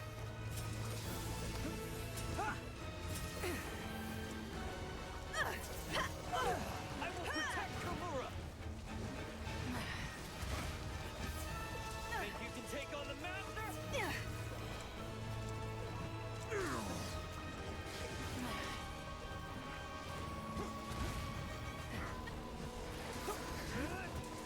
Hornbreak.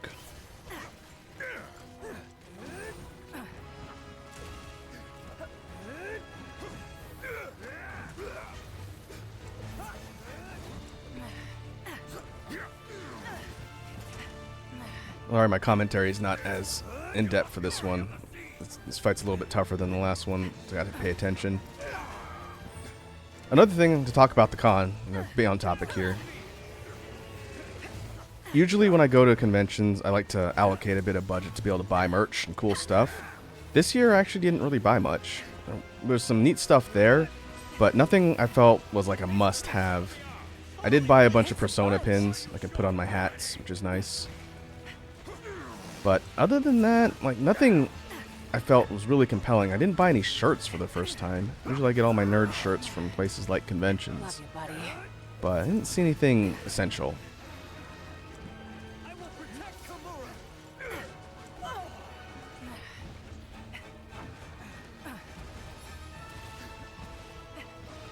Great. Yep. There was a retro game store there, which is really cool. I was checking to see if they had refurbished Game Boy SPs, because I'm still looking to get an SP to play some of my old advanced games, but I did not see one there. I really missed my chance to find one in Japan. I just forgot. Too busy making sure everything was going alright for my parents. So I'll have to go back again at some point. You're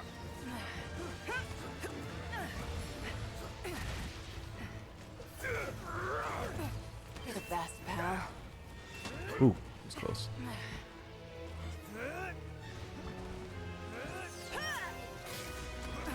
Still waiting for the chorus to pop up.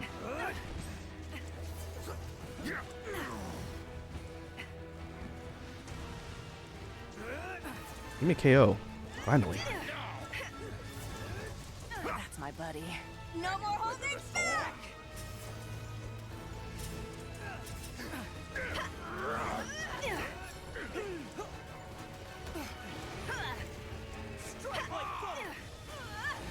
There it goes. He's angry.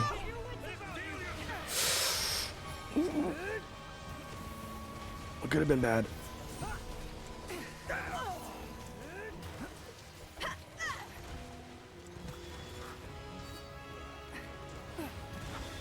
It's got its eyes on you! You should use an ice. Let's try and bust the tail. I have to figure out how to hit the head. Woo! Think you can take on the master?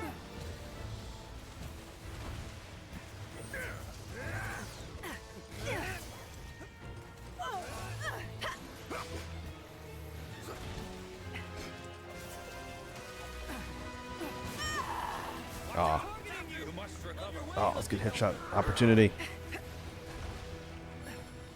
Got a flash bomb for you.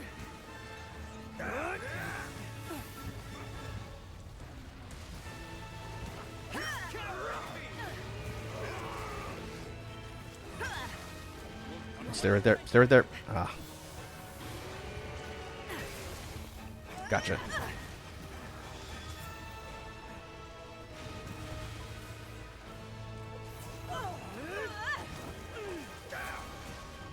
Kind of curious to see if Zinogre makes a comeback in Wilds. It's been in the last couple games, so I don't think I'd really lose a ton of sleep if it wasn't back.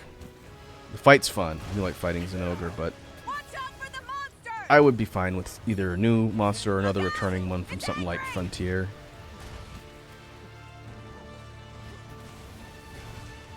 There's a lot of Frontier monsters I'd like to see. I could talk a lot about that. I've never even played Frontier.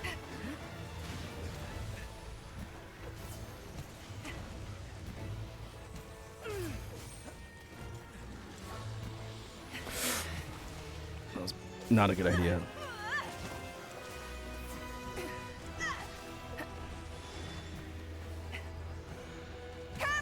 Ah, not fast enough. It's got its eyes on you!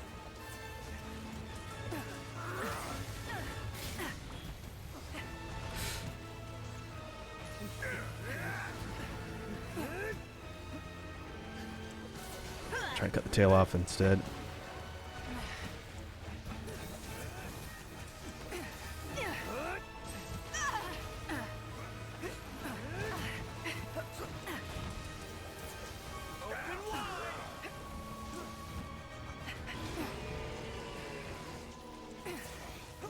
Creature is angry. Calm it down.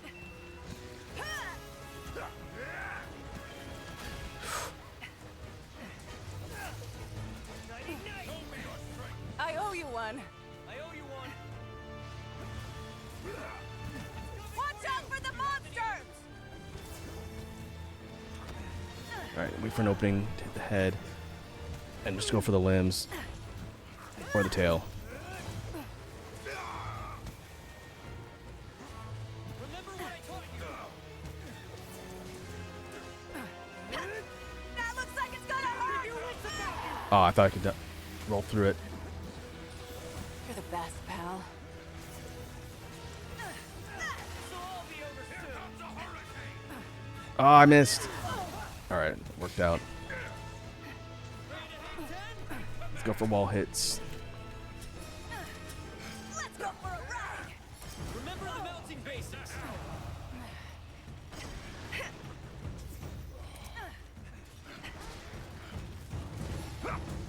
Bye-bye! You've done this before, right? Hold nothing back. I'm gonna get you! Think you can take on the master? Nope. not close enough.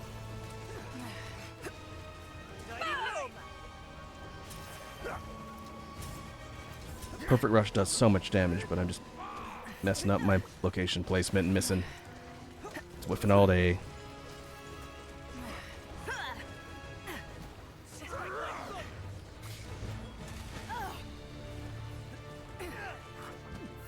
Open wide.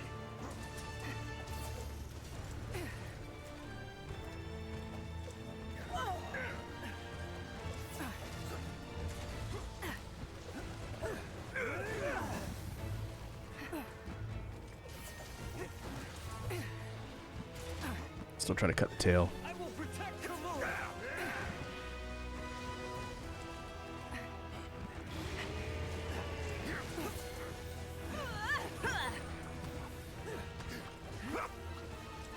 Here comes a hurricane. Nighty night. 2, 3. Ah.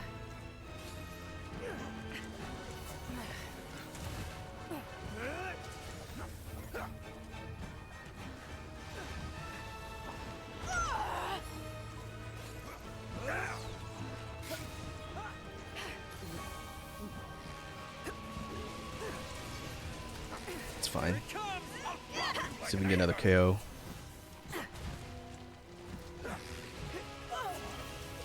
Strike like thunder.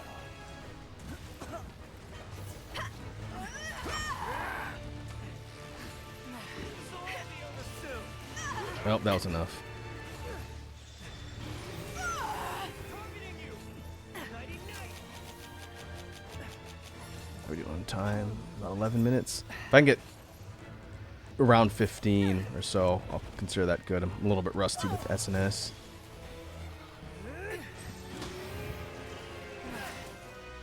Looks like it's ready to thrash us. That's my buddy. Open wide. You're the best, pal. You should use an item. Look out! It's angry! Remember what I taught you. The monster's looking at you!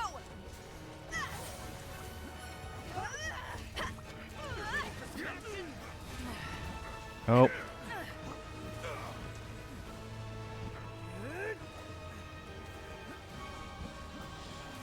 Ah, if I could outrange that by just a little bit. Protect Kamura.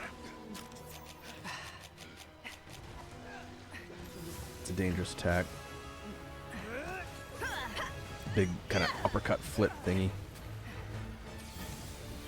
That's my buddy.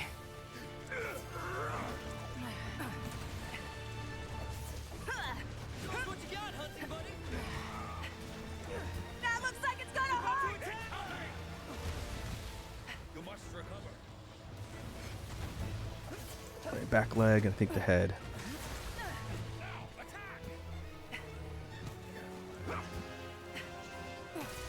There we go. What's left? One of the legs. Feast your eyes on Four limbs. All right. nighty night. Oh, Wilds are streaming right now? Are they streaming from PAX Red Dragon? That's what I would expect, because there was some sort of event going on. I know you sent me the thing about Tsujimoto doing signings, which was a little bit disappointing, since obviously I wasn't there for that.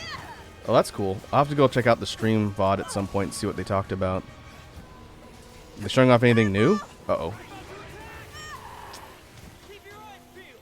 Ow.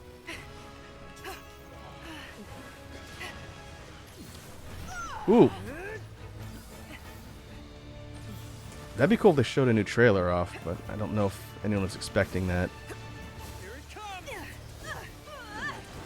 Still haven't got the flagship for Wilds. I'm really curious to see who it is.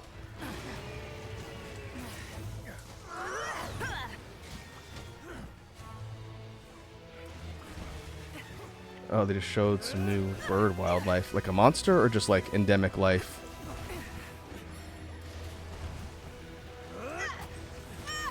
Because we haven't seen a bird type of like huntable monster yet. Handle that by yourself. seen a bug. We've seen flying wyvern, radau. Just life? Oh, okay.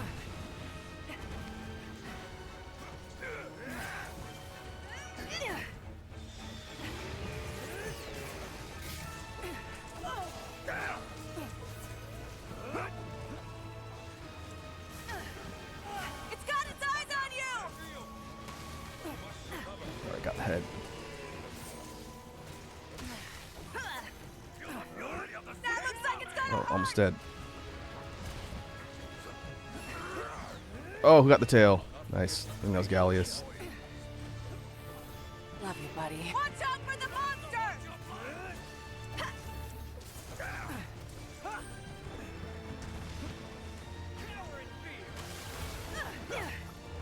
Strike while our foe is down.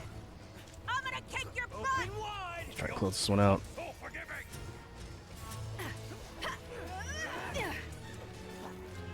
Here comes the hurricane.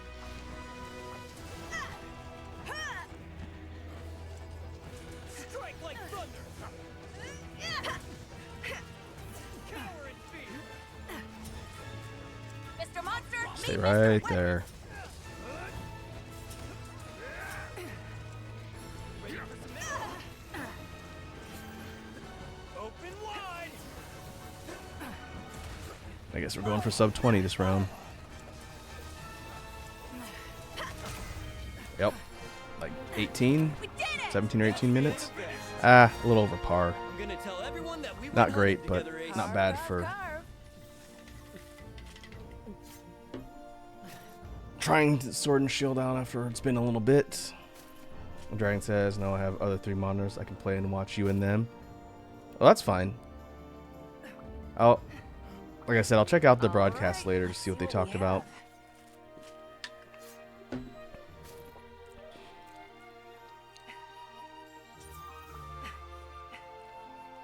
As we get into the later part of the stream, I did want to re-extend the opportunity, Red Dragon. If you want to do co-op and do some progress, we can do that for a little bit. But if you're just chilling, then I'm going to keep doing some grinding. Mine now. It's up to you.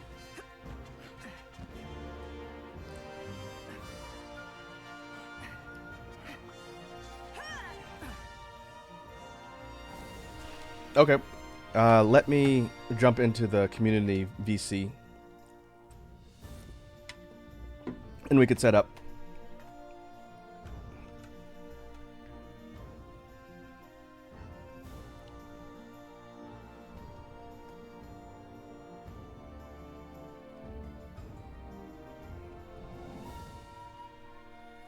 What do we get? Some spheres, coins.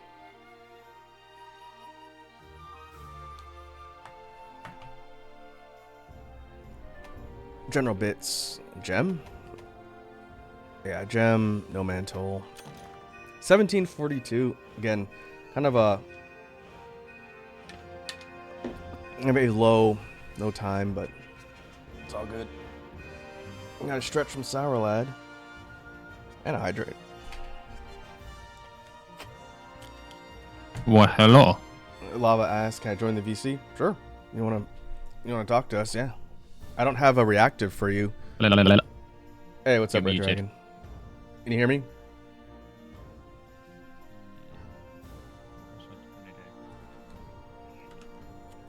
Maybe if I unmute, that'll help. Can you hear me now? Yep, I can. Cool.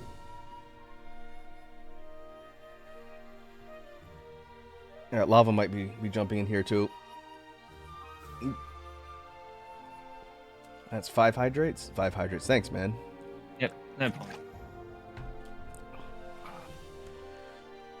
Always hive.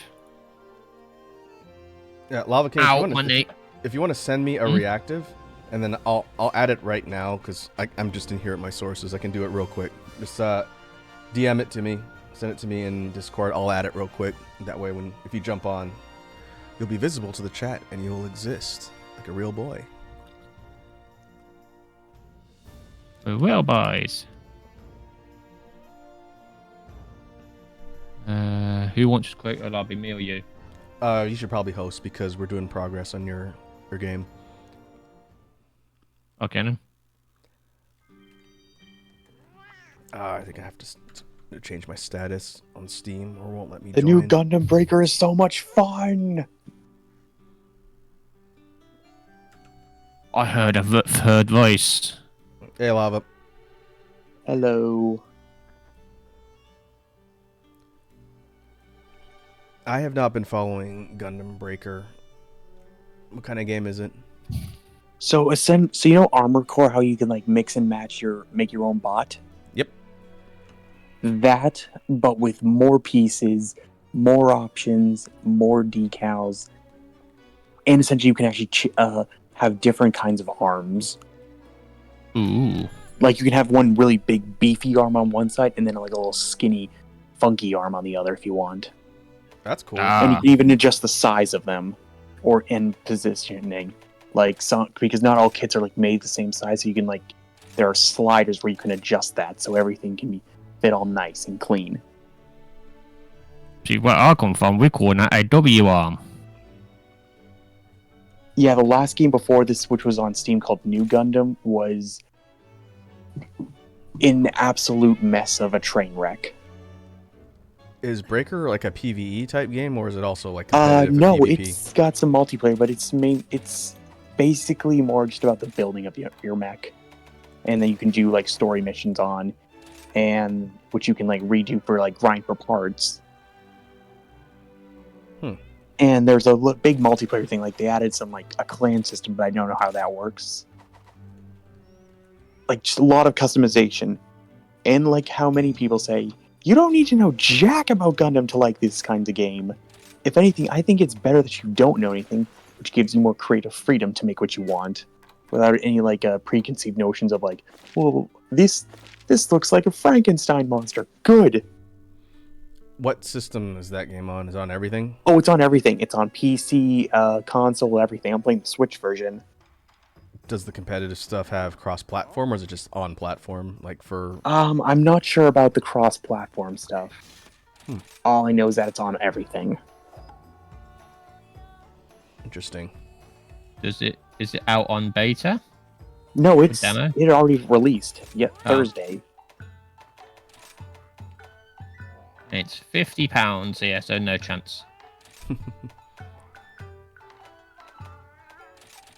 I may have to poor, look at so- that if it's got the customization and build potential. Like Oh an yes, Armored also Core you can. game. There's a bunch of videos you can watch online. I highly recommend the Kakarot 97 video, which gives a good depth of like, this is what it can do, this is good, and here's all the intricate twinks you can do for it. Nice. And you can even like, there's now a diorama mode where you can like, for not so much if you want gameplay, but you just like make your own little like scenery that you can take a picture of and post online. Oh, sweet. Time to get going. All right, we're doing a 2-target one for this one, right? Yep. Sorry, wasn't ready. We're good. That's fine. I'm just drinking tea on the patio outside.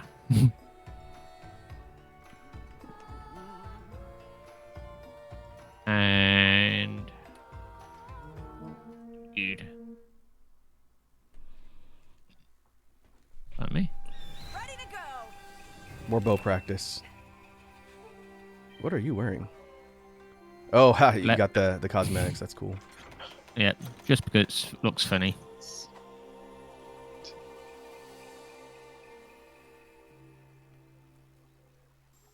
Let's go. All right, we doing the bear first. Yeah, why not? But look at my doggy. Look at his goofy face. It's it's just like the promo art. That's what those models are taken from. Yeah. Which is fun. I have not bought a lot of the cosmetic DLC. It was on 80% discount whatever week, so I thought, yeah, why not? Yeah. The devs have already confirmed that Wilds is going to have some cosmetic armor and stuff DLC, which I don't really like, but I don't care enough to make it, be a deal breaker. But it'd be nicer if the stuff was unlockable in game, Mm. Time to get to work. So we'll see. Like I think they did something like that in Dragon's Dogma, and people didn't really like it.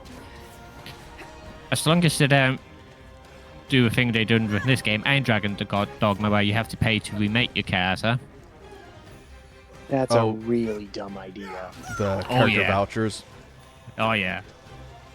It's like you can swap, just give us $10. Yeah. But I guess aside from the gender specific stuff, like with the character model, because the armor stuff's not going to be, oh man, the armor's not going to be gender locked anymore. Like from a wearing gear perspective, it won't matter. Yep. So. And the first time we're going to team up, you're going to see my character in a bikini with a giant sword. Do it. Psychological damage. I wish Monster Hunter Rise was like cross-platform. I mean, cross-play. Yeah. You could probably blame Nintendo for that. Since it came out on Switch first, the infrastructure was probably designed purely for the Switch, and they had to back configure it just for everything that wasn't Switch. Put it on PC. Yep. I honestly didn't think it was going to readily come to PC because a lot of the Nintendo-specific stuff wasn't released on other platforms. But they probably knew they'd be able to make a lot of money by giving people the opportunity to play the game on PlayStation console, Xbox, and PC. Capcom is known for putting their stuff on as many things as possible. Yeah, well, the series was only on Nintendo systems for a long time after PlayStation. Like, third generation was only on the Wii U, and 3DS. Same with fourth generation. Same with Generations and Generations Ultimate. And then World came out on everything, apparently. Except for Nintendo, but I think the problem is Nintendo uses weaker hardware because they know they can't compete, and two, they see it as like encouraging to challenge their developers for what they can do with it. Right, and for Monster Hunter specifically, I don't know if you've seen a lot of the older games in the series, but it was primarily a handheld series. Like yeah, PSP. I know there was the console ones, then it went just from after the Wii just straight to 3DS stuff. That was my first experience playing it, where I played, I think it was like 4 generations on 3DS demo. Yeah. I think when they moved it to PSP, they saw more sales because people could play Monster Hunter on the go, and that was the big draw in Japan, where people have to work and ride trains. Japan are a very busy people. Yep. But they take their gaming seriously. They take a load of things seriously, even that strawberries. If you told me in like 2007 or whenever I got into Monster Hunter that eventually we'd be getting a multi-platform current gen release with like big press at all of the events, headlining things like Gamescom, Game Awards, and everyone was super excited for the title, I wouldn't believe you.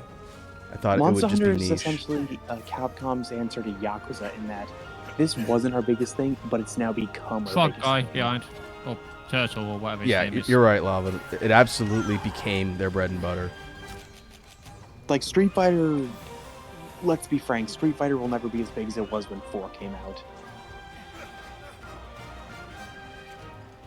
I think 6 is probably the biggest it's been. 5 wasn't as big because they kind of limited where it was available for a long time. But 6 it's everywhere now. It's on every platform except Switch. And a lot of people play it, which is good. And also, Capcom will never stop selling Ryu out to literally any IP. Of course not. He's Fight Man. Everybody knows Fight Man. Yeah, they put him in Hot Wheels, they put him in Power Rangers, they put him in Transformers. What did you see with transforming Zoid, Optimus Oh, Prime? I saw the full video of all the Zoids crossovers and Takara Tommy video. I want that Magnemalo Liger. I want that key Mecha Godzilla Optimus Prime. Oh, yeah. Like, whoa, you telling me you make an Optimus Prime Kiryu? Oh, it's a big truck. I still want it. It's Also, you Leo gotta watch Convoy, all I of think. these Transformers commercials. They are just pure joy. It's like, look, this team can turn into this guy. For Yeah. Optimus or Megatron's like, oh yeah, well this team can turn into this guy. Prime's called Convoy in Japan. I forget Yeah, what Convoy. Megatron's called. Something else. His I name don't might know. be the same, but See, when they made Transformers, they just took everything from a bunch of different series, from like the Diaclone Right. stuff and like Cyclones and GoBots. After Yeah. they bought them. just a Yep. bunch of everything. It's like whatever we can get our hands on, let's do it. If a robot turns into thing, get it. I don't care. Just get it. I'm still pissed about what's his name? Ironhide, the toy, the first toy. I'm still pissed about that. What's wrong with the Ironhide toy? The first one, they didn't change it. They changed the look of him on the cartoon, but they didn't change the toy. It was still a Diaclone's first toy. Yeah. But again, but really, like, if you ever watch the 80s, like, a G1 commercial for Transformers toys, you think, like, God dang, now that's a toy commercial. oh yeah. Yeah, but Ironhide's toy is basically a mecha suit with no head and a sticker of a dude's face on the seat. And that's all it was. Oh, that almost sounds as bad as the Jetfire fiasco. Oh, the Jetfire one was just stupid. Yeah, and also, I do not like G1 Jetfire's design. I prefer the anime trilogy where he was like a rocket ship or like a big old cargo plane. And he sounded Australian. One boy. Let's go. Because my current problem with Transformers is like, every iteration or new show, we gotta make them look like how they did in G1 somehow. It's like, no, you don't. I just posted with what the toy looks like in Space Media. Have a look. Also, Red Dragon, you Take a are look the later. third person from England that I know and am friends with that is a huge Transformers fan. What, with friends? No joking. Ow. Ah. Well, that hurt. Oh, I think he's just kidding. remind me to find my violin later. Yeah, because one other British guy I was friends with and worked with, he actually sent me a few pictures of his giant Transformers collection and his Star Saber figure he recently got. Heck, even Zoids is crossing over with Spider-Man. Oh yeah. It's like, it's Look out! It's Yeah. angry! didn't know what I was expecting, but meh. What with picture? Yeah, just Peter on a spider. It's like, oh, that's kind of cool, I guess.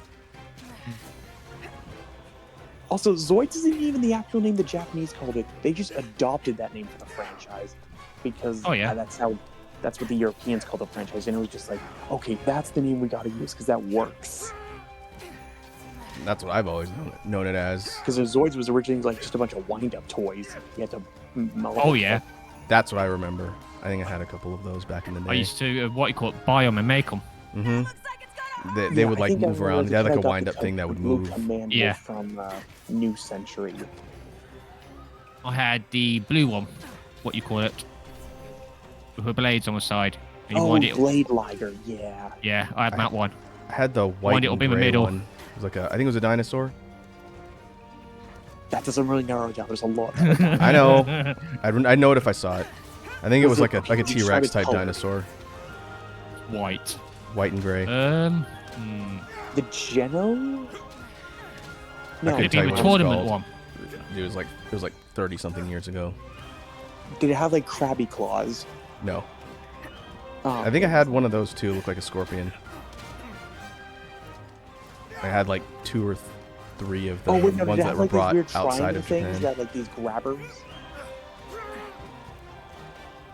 Yeah, I don't know, man. I'd have to see like a picture of it. I could tell you if I saw it. Okay, yeah, I think I know which one you're talking about. Give me a second.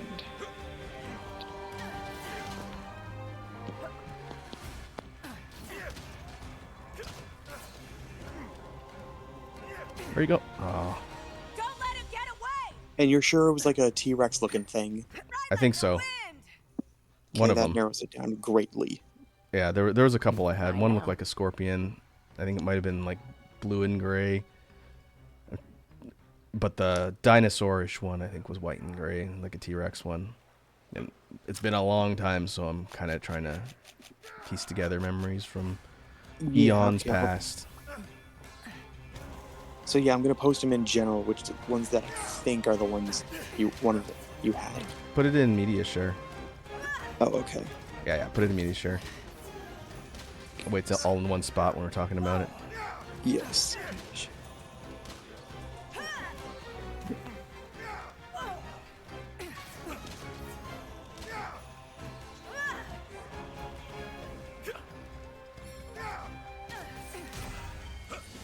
It's a dead bird.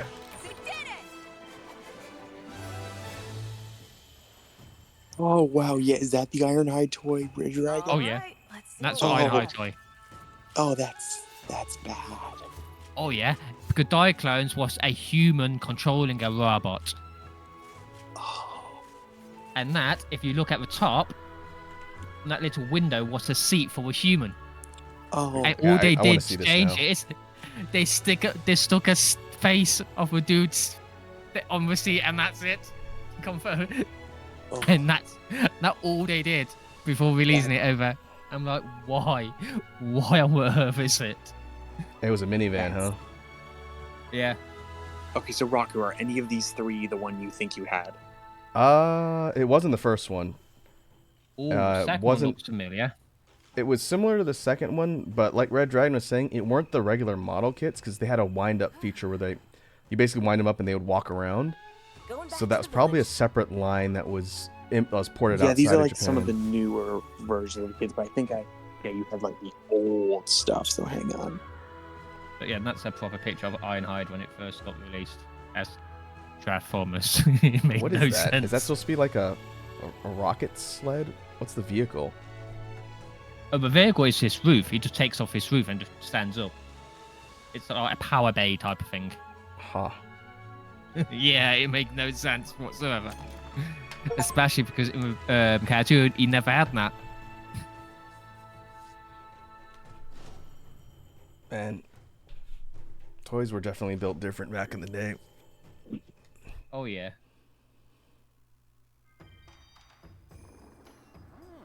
I have the media share feed on my other screen here, so if you guys add more stuff to it, I don't have to tab out. I can see it. Yeah, same. I should really update my, what you call it, what's I gonna, reactive later as well.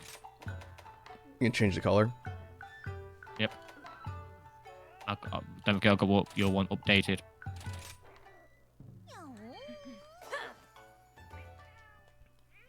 Time to get going. You and your damn blues. I like blues. Blue F. Teal specifically is my favorite color. So you'll see it on a lot of my stuff. Although I think if I'm going to redesign my model costume for something in the future, I'm going to change its palette. But I haven't quite decided what I want to do. I want to do something that's kind of like a coat. Kind of switch up from like the t-shirt design I got now. I have some ideas. I will probably consult Plups for some ideas on how to redesign the character. They did a good job on your reference sheet. That's pretty cool. Baggies, huh? Alright. Good to go. I was nervous before Plop sent it to me. Mm-hmm. When they did, I'm like, oh yeah. They are good at character design. Still don't know if her green hair was a good idea. I wondered if that was part of your original. Nope. That was Concept. ginger. Oh, red hair. I think the green gives it more contrast because the outfit's already red. Not what we thought. We thought if it's a bit hard, go orange, red, orange. So we thought, what can we change it to? Yeah, you could always go for like a more pale green if you don't want it to like just invoke Christmas colors. Yeah, and that's the Battle Worn version. Oh, and okay. this one's before. This one's basically episode 1 Isekai, while the Battle 1 is after like episode 5 or whatever, chapter 5. That one's gonna be missing the arm. Oh yeah, missing an arm, missing wings, more rough coat. So that's going to be fun.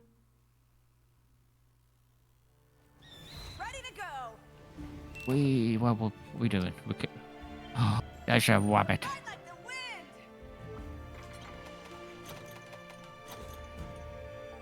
You want to go for the one in the middle? One that's closer? Yeah, why not? I'll keep on forgetting you can jump up here.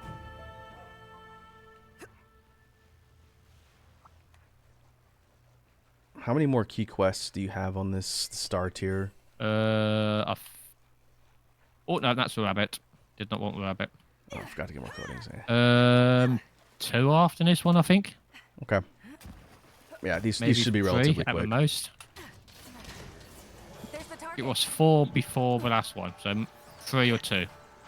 All right. Let's see what kind of progress we can make. So something about Zoids that does not get said enough. The art, like the box art, goes really hard. Oh yeah. It's like Gunpla What? art, like that's pretty good. Zoids art, damn, that's something I want on a poster. Really detailed. They go like painterly, or is it just like really high complexity, like CGI renders?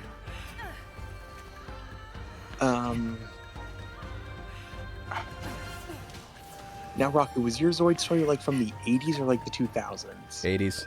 No, and more like Oh, 90s. I don't okay. think they were porting stuff in the 80s. It would have been like mid 90s for the one that I had, because that's when they started coming over here Yeah. outside of Japan. Because I think I found your dinosaur. I think the big gimmick was that they all had wind-up actions. So if you can find Yeah. what series that that the was, old stuff. yeah, it's going to be from that. That looks really close. I don't remember it being blue though, but it could be that they had different colors.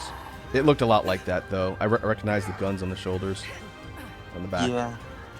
I actually did build. I actually even bought a Zoids kit a few years ago. I was like, you know what? I want to challenge myself in something. Yeah, I got If this you- like black Velociraptor thing called a Raven Raptor, and it's got like Ah. these 2 big sides on the side and just a big old pile bunker. Nice. See if you can find Oh, the it's Scorpion. That was from that series, the wind-ups. I think it was a Scorpion. I remember it having 8 legs and pinchers and tail. Yeah, there was definitely a couple Scorpion stuff. There was also like gorillas, caterpillars. Here's something fun, Law. One of my first nicknames online came from Zoids. You know the Shadow Raptor the bad guy had? And the good guy had the Silver Raptor? I don't remember any good guys having a raptor, since those were more or less the mooks. Yeah, I don't mean the like a giant Zoid. I mean the little robotic Zoid what jumps Oh, you into mean it. Zeke? Yeah, Zeke, that's the name. Yes, I named myself Shadow after the Shadow one. Right, because like I'm Raven, I'm your evil Yeah. rival, and My black first dinosaur's name is nickname at Shadow. school was Raven. nice. I swear, it's like character tropes like that kind of ruin like certain animal motifs. There you are. It's like you can't have use the word Raven without trying to be edgy or something. The problem I don't like Raven is because mine. What relation would they be to me? Dead. The target, not whoever you're talking about. My cousin's daughter Alright, is named let's see what we Raven now. have. And with the surname, it sounds really, really bad. That'd be like Oh, your Rock, niece, I have you think. seen the? So you know like how people make AI voice video memes? Yes. Have you heard the Armor Core 6 AI voice videos? No. Who did they do? They do Rusty? Oh no, it's like got a job for you, 621. Doctor Oh, Doofenshmirtz Walter. is up to something. And Agent P. And Uh-oh. you need to team up with Agent P. And then it's like, Raven, how do you think a platypus even pilots an Armor Core? Because it's mostly just like Walter or I are giving you missions like, got a job for you, 621.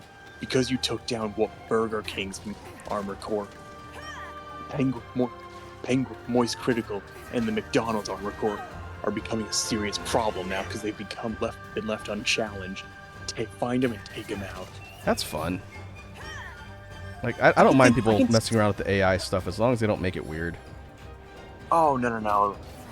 It's not weird. If anything, it's like seeing the parry the platypus armor core is it's a crazy thing. That being In said, Armored Core? I do not encourage my community to make AI videos of me. Oh, I don't even know how to do that stuff, so I couldn't even if I wanted to. I Plus, that don't seems like mind a lot of AI work. as long as it's a tool. Yeah. Don't agree. I'll claim let AI other as your people own. do AI stuff for me so I can enjoy it. Hmm.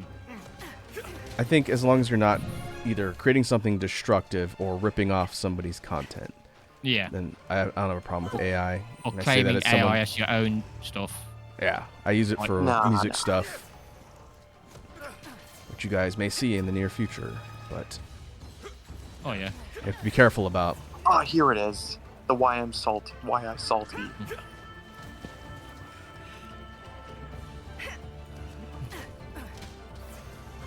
Uh-oh. And I'm asleep. And I'm awake.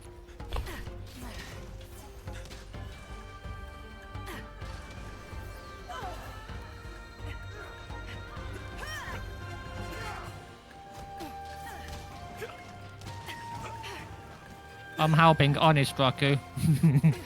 It's fine. Phoenix Wright, Phoenix Wright, Ace Attorney. Turnabout Crucifixion. What? I'm looking at the Why I Salty guy to find his like compilation video, so you don't need to go through an entire library. I'm just looking in one of. It's just like, what if Jesus was a client in Ace Attorney? Oh, nice. Put it in media share if you find it.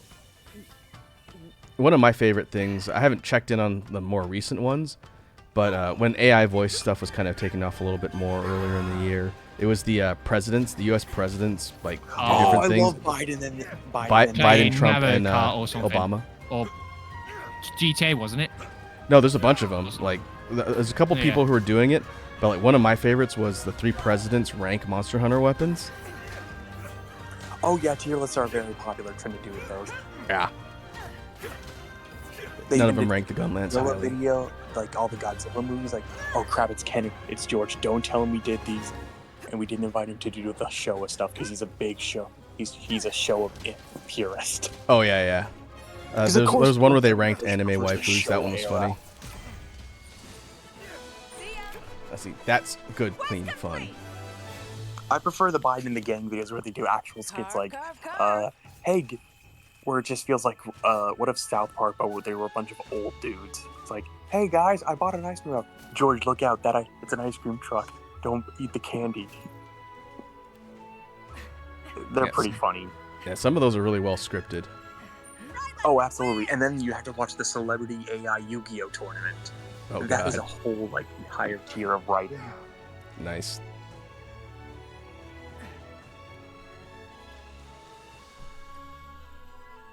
The tech is only Because gonna of get course better. Kanye West would use God cards. Uh-oh. Right, yeah. I could see how that would go if they're gonna have Kanye Oh, on don't worry. there. Chris Pratt, aka as Star-Lord, put him in his place very quickly.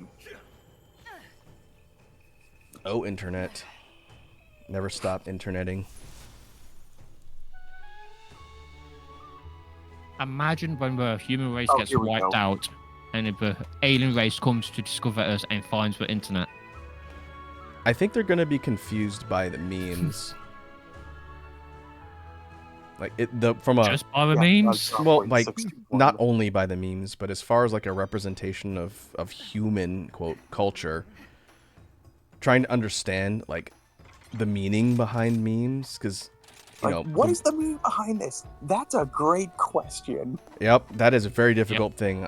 My parents have asked me to explain memes to them. My parents I are once very actually old. experienced the "Are you winning, son?" meme from my dad when I almost 100% can believe that he does not know the meme. At least that one's relatively simple. Well, yeah. Also, it's the first time he ever called me son. It's like, wait, where I paused the game and just contemplated that moment for like a good minute.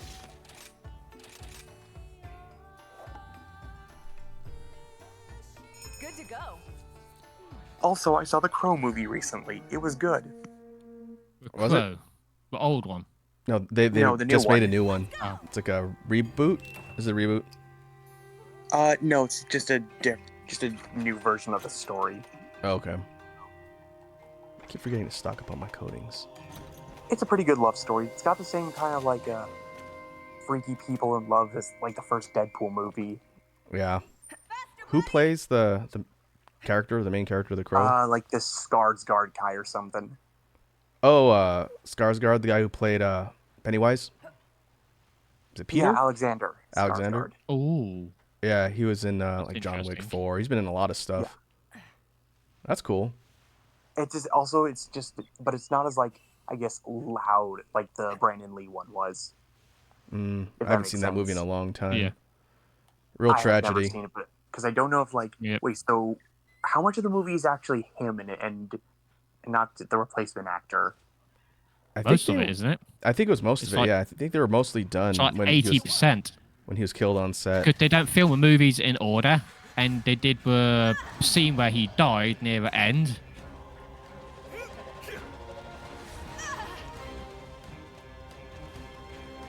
And basically, because of that scene, he died, and they wasn't going to release a movie, but his family went, no, release it in his honor. So they did. And they had enough to Nice. complete it and finish it. Yeah. It's like he died making this movie, so let's make sure it doesn't just get forgotten. It's kind of surreal because a really similar thing happened with his father with Game of Death. Yeah, exactly. Have you seen like the final version they released, not just the footage that Bruce Lee filmed for I've Game of only Death? seen Under the Dragon. Okay, it's weird Nope. because they didn't have enough of the movie done to just release it on its own when Game of Death was in production. And so they actually changed the story and they got a different actor to play the character that Bruce Lee did. And they wrote it in the story that he got into an accident and had to get facial reconstruction surgery. And then he just wore like sunglasses for the rest of the movie and you never see like his full face. And they spliced it together with the actual fight scenes when he's like in the tower with like Kareem Abdul-Jabbar. Yeah. It's weird. There's actually I don't know if it's still there, but on Netflix there was like a whole like documentary about kung fu movies and how after Bruce Lee died there was a floodgates of Bruce Lee knockoff movies. Oh yeah. Sometimes they would have the main character or person playing the character. It would be like Bruce Lee, like L-E, or like L-I. Yeah, it's like very much like what's the word? They didn't Like they try to plagiarism? push Jackie Chan into this role. Oh, you know, like Jackie Chan came in a much different era of kung fu movies. Like, hey, these can actually be kind of funny, and then we gotta check out this parkour stuff. Yeah, he was kind of building his brand alongside Bruce Lee because they started Yeah. making movies in Hong Kong around the same time, and they did know each other. Oof, I just got my I'll ass be waiting handed for to me. you. rip. Yeah, I just- Bruce Lee was like in the 70s. Jackie was more in like the 80s and Yeah. late. When I swear when Bruce Lee died, they tried to push Jackie Chan into it, and he went, "No, I'm not pushing him. I'm not taking him over. We're Yeah, completely no, different like- actors. It shouldn't." Yeah, that's all. Jackie is not Bruce, and he's like Yeah. his No, form it's is just more because like, they know martial arts, good martial arts, and all that. Yeah, it would have been like the market did get flooded a lot between like the 80s, and Yeah. so stuff was coming over. But it's also interesting of how like Western culture influenced martial arts movies from like or rather like versus, like vice versa, like how so you know like the old school like my northern dragon fist style is no match. Will trump your flying Do monkey what I say style. now. That kind of translated in from Western culture to breakdancing. I could see that. Like yo squad versus mass squad, square up yo. I don't know if they Or how, talked like, exactly Bruce Lee like doing this that, one but thing, like we are I not could see sick it. men really resonated with like the colored communities back in the day. Yeah, you can't call him that, man. But I get it. I just am because you brought it up, the topic of breakdancing. I was talking to my cousin I saw recently, and he has a dance background. He's the one that trained me and my brother. He used to have a crew, and they used to go and like compete and do all stuff. They're a hip hop crew, not a breaking crew, but he was kind of connected in the scene with people who were part of like breaking and all that, right? And I was talking to Yeah. him about the whole ray gun debacle from this year's Olympics. And Wait, what ray gun? you don't follow the story of ray gun from Australia? I don't know what that is. I didn't watch a lot of the Olympics, but breakdancing was featured as a sport in the Olympics for the first time this year. Oh, you mean the Olympics? Yeah. I see. Oh. I didn't follow Olympics, but I seen them breakdance. I'm like, I only paid attention to the Yeah. judo board. Yeah, so I'll give you the Cliff's Notes version. So this lady from the Australia breaking team got a lot of press during the Olympics because she just had the worst rounds ever when she was competing. So she was part of the team to represent her country, and then she went and just like her routines were just nothing. did they play music during the breakdancing? Yeah, they play music. I don't know if people know what Okay. music they're gonna play, but yeah, they have music so that people can like sync up their Okay. routines to what's being played and all that. I don't recommend watching her breakdance with no music playing. It's so damn awkward. It's unbelievable. Oh yeah, it's bad. I'm like, I swear there were meant to be music, but I don't know. This is so awkward. So people were saying like, how did she get in? Right? She just didn't do anything. She did like one semi head Allegedly. spin. Yeah, initially they were saying that she used some connections to stack the deck to get in and like pulled Yeah, some connections allegedly. to like allegedly. But what I Oh, read allegedly. more recently, what I read was she's actually a competent breakdancer. Like she competed and won the spot legitimately in the trials or whatever. But the latest development is when she saw the competition, when she actually was getting ready to do her rounds, they were so much better that she just gave up and decided to throw her matches and just like goof around instead, which is infinitely worse, I think. Oh, Yeah. no, it's the Olympics. You do not try to like mess around. Yeah, and they kicked breakdancing off of the next Olympics in LA. I don't know if it's just because of that scandal, but there was enough bad press that they said, nope, no more. And having that be featured when it was the next Olympics are in LA, which is a big like center of breaking culture, would have been crazy, and now it's gone. So like I was talking to my cousin, he's like, it's embarrassing, sure, but it's just sucks for the sport. Like it's got Yep. so much negative press around it, people are gonna think breaking is a joke. Because other people were taking it pretty seriously. People that she was competing against were trying. There's some So high-ranking the people. entire thing was canceled purely because of one person. No, there's no proof of Allegedly. that, but there's a suspicion that because it was such negative press that they took it off the ticket for 2028. Yeah. I wouldn't be surprised if that's the reason because of how political the Olympics can be, but it's a shame because the sport didn't have a chance. Not even more than one featuring. It's just gone now. So it's really fascinating to kind of look into all of the stuff, and she's been getting a lot of heat. Just in To general. quote Norm Macdonald from SNL's Weekend Update, another startling victory for people who try to ruin it for everyone. Oh no, the big guy I feel sorry for in the Olympic is the gold medalist of the shooting. Oh, I- yeah. Have you guys? You seen, have like, no the- idea who won it, do you? the Who won gold? Second place guy. No, the first place guy. I feel sorry for him. He won gold and no one knows his name. Did it get like That's overturned or funny. something, or is it just like no one knows what happened? Oh no, he won it because the second place guy, he's like 50 and he did it with no equipment. He Oh went, yeah, no. whatever. And He just looks shot. like a dad who just woke up and came over because he had nothing better to do. Huh. Even And the his amount of pose feels memes so came out casual. of. Like the lack of effort you see in the guy's like, whatever It's like, happens. whatever, shoot it.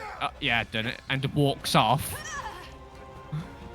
And the amount of memes is on him is unbelievable. And the guy took Yeah, and you second, see all took like silver. a bunch of other competitors having just all this crap on them, like a girl having a witch amulet or something. Huh. Mm. Where was that guy South Koreans using from? Eye patch and like a scope on their eyes. Sweden, I think he Oh, was. Sweden. Interesting. He's Sweden or Hungary or something. He's It was a European. European country. Yeah.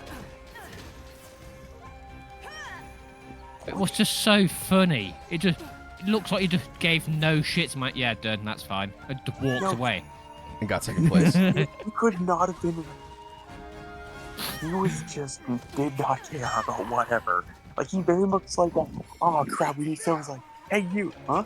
You want to do this? Like, sure. That is Silver funny. medal. Oh, cool. All the normal Well, I gotta people go were pick up my using kids. like harnesses, eye patches, focus lenses, and stuff like that. He's just in a t-shirt, hand in his pocket, yeah, whatever, bang. And that's I it. think I've seen pictures of that guy. That's that guy who's doing like one-handed, and that's like the shot like Yeah. in the memes. That guy? Yeah, that's Oh, him. okay, that guy. That's funny. It's so, it's like, but the guy who won gold, he's really he's from good shot. Turkey. Yeah, Turkey.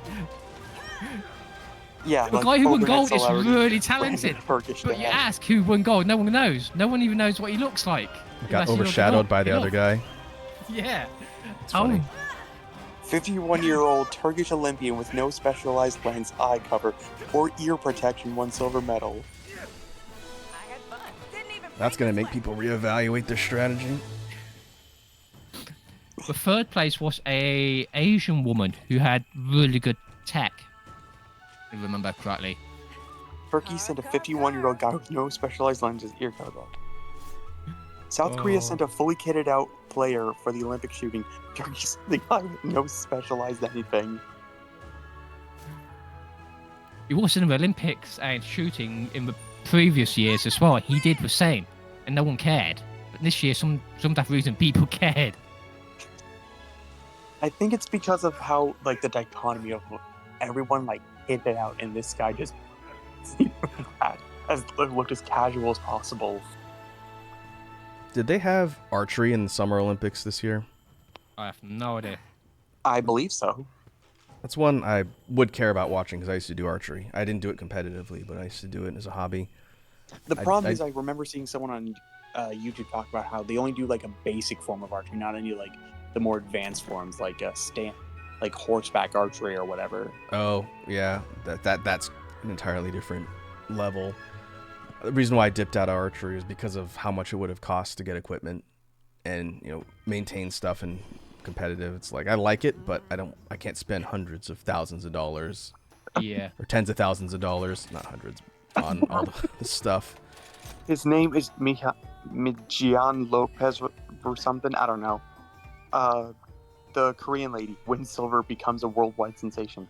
Turkish guy wins silver, becomes a meme. Then this other guy, first person in history to win gold in 5 Olympics. No one even bats an eye. Yeah, that guy on the right, that's the Turkish guy. Yeah, the one with the Yep. glasses. That's the one I saw Just in the in- memes. That's Yeah, funny. everyone got fully gear and stuff like that, and no one cares. He doesn't care. And some And guy got pocket. 5 gold in gold in 5 events, and no one's talking about it. Yeah. It's just, I just feel sorry for him. I think even Watch Mojo made a top 10 list of top 10 Olympic memes.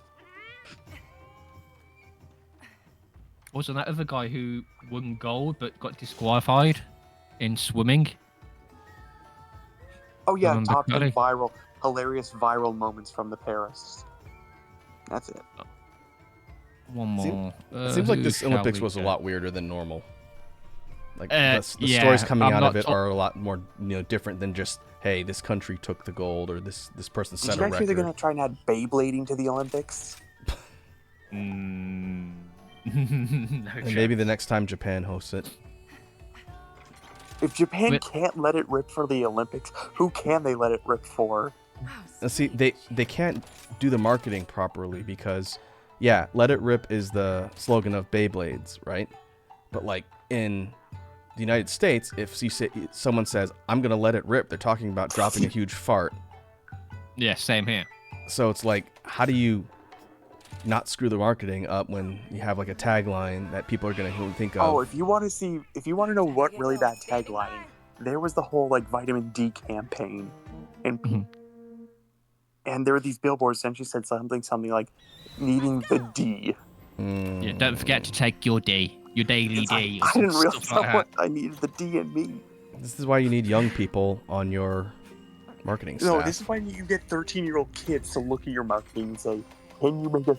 Is it something you'll find a way to like make a joke out Yeah. of?" Like the wind. show it don't to bring, like, toddlers, young and people, if just they bring some, laugh, like, change your 20. idea. Exactly. Like, find people like, hey, kid, like, just bring your kids, and it's like, hey, is this something people are gonna make fun of, or find a way Yeah. to make fun of? Blah blah blah blah. Okay, cool. Okay, so we're gonna scrap this campaign, guys. Just scrap it. Yeah, that's a lot Nice. more foresight than you can really expect from corporate marketing. But again, corporate marketing does not get young people. Like, Yeah, they are so disconnected. That also requires common sense, which isn't actually common nowadays. Nah, there's no time for that, man. It's not really called common sense anymore. It's more like rare sense. Like, wait, this guy actually is like thinking? My God, that's amazing. Like I said on These last Twitter few last years week, have just been a nightmare. I posted this thing on Twitter last week, which again I don't think either of you two are on Twitter, which is probably Nope. for the best. I'm on X. I am, but I'm Go not saying on. why. No, it's fine. I'm on I'm using a different username. Right.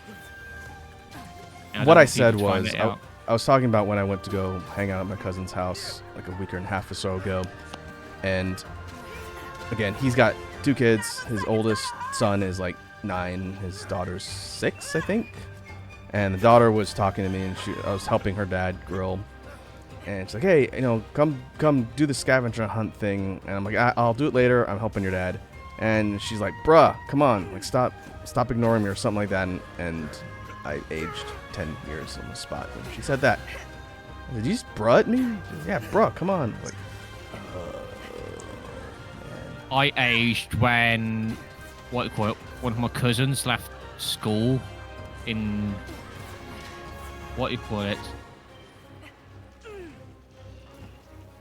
2018. He left school. I'm like, Then I realised he was born when I left school. Yep. And now he left school. I'm like, I'm so old. I'm so old. Hey guys, People are did you know that the DS is officially 20 years old this year? I believe it. See, that sounds younger than what it is in my mind. The first model of the DS, like the initial launch. Yes. Yeah. The really clunky looking one.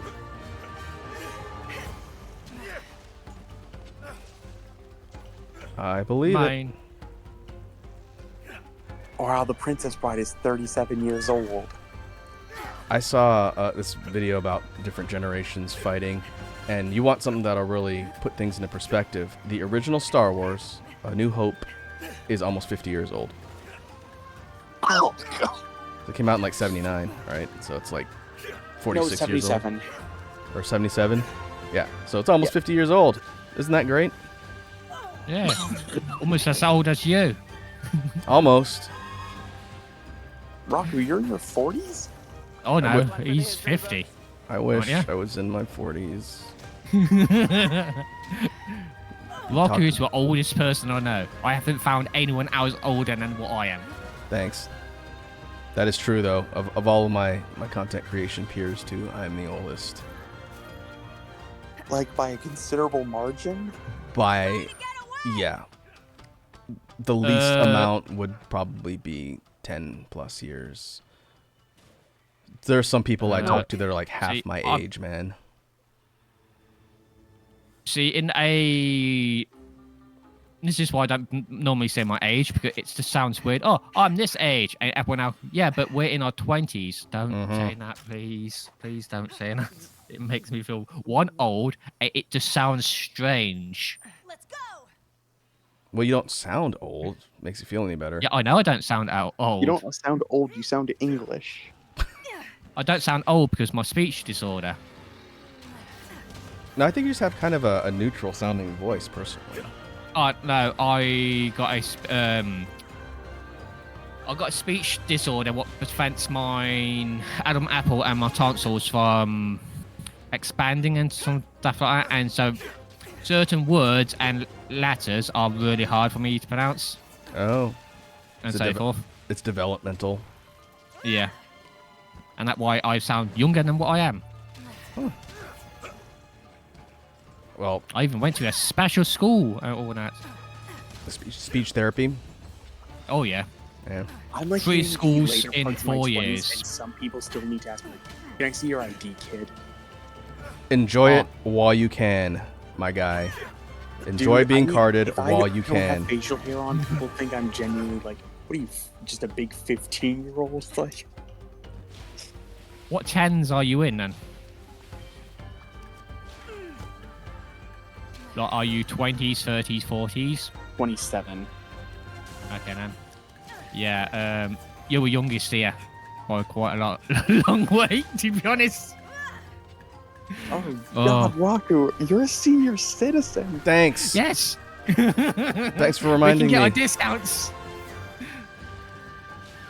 You know, yeah, if we just put a little makeup on Raku and make him look old, but He is old. I'm firing you two. Can't. Hey, I don't even work for you, man. I've been applying to be a mod for ages. Okay, well, you want a job? Sure. All right. Heisen, You're hired as a Heisen. mod. Now you're fired. Pack up your locker. Well, that was short-lived.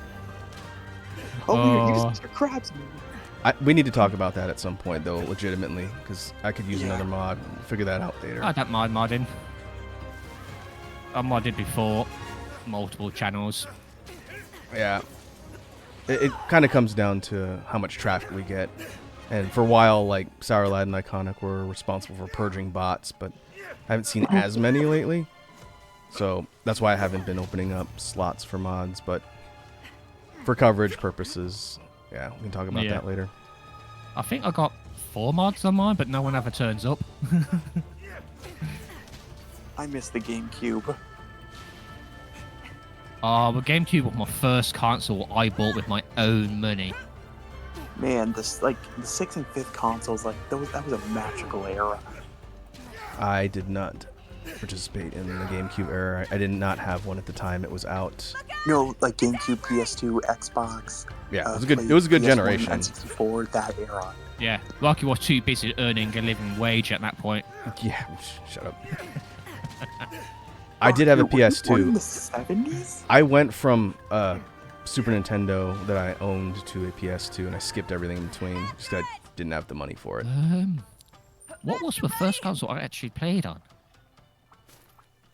I think it was an Atari.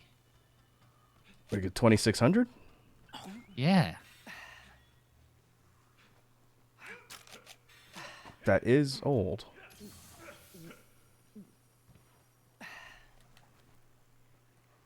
I remember playing a lot on my old Game Boys, Sega Saturn. But I think the first... Yeah, I think the first one was an Atari. Sour Lad in the chat says I had Tak-Two and Paper Mario 1000 Year Door. I do hear people talk about that one a lot from Paper Mario. I think it's one of the more popular ones in the series. I've never played it.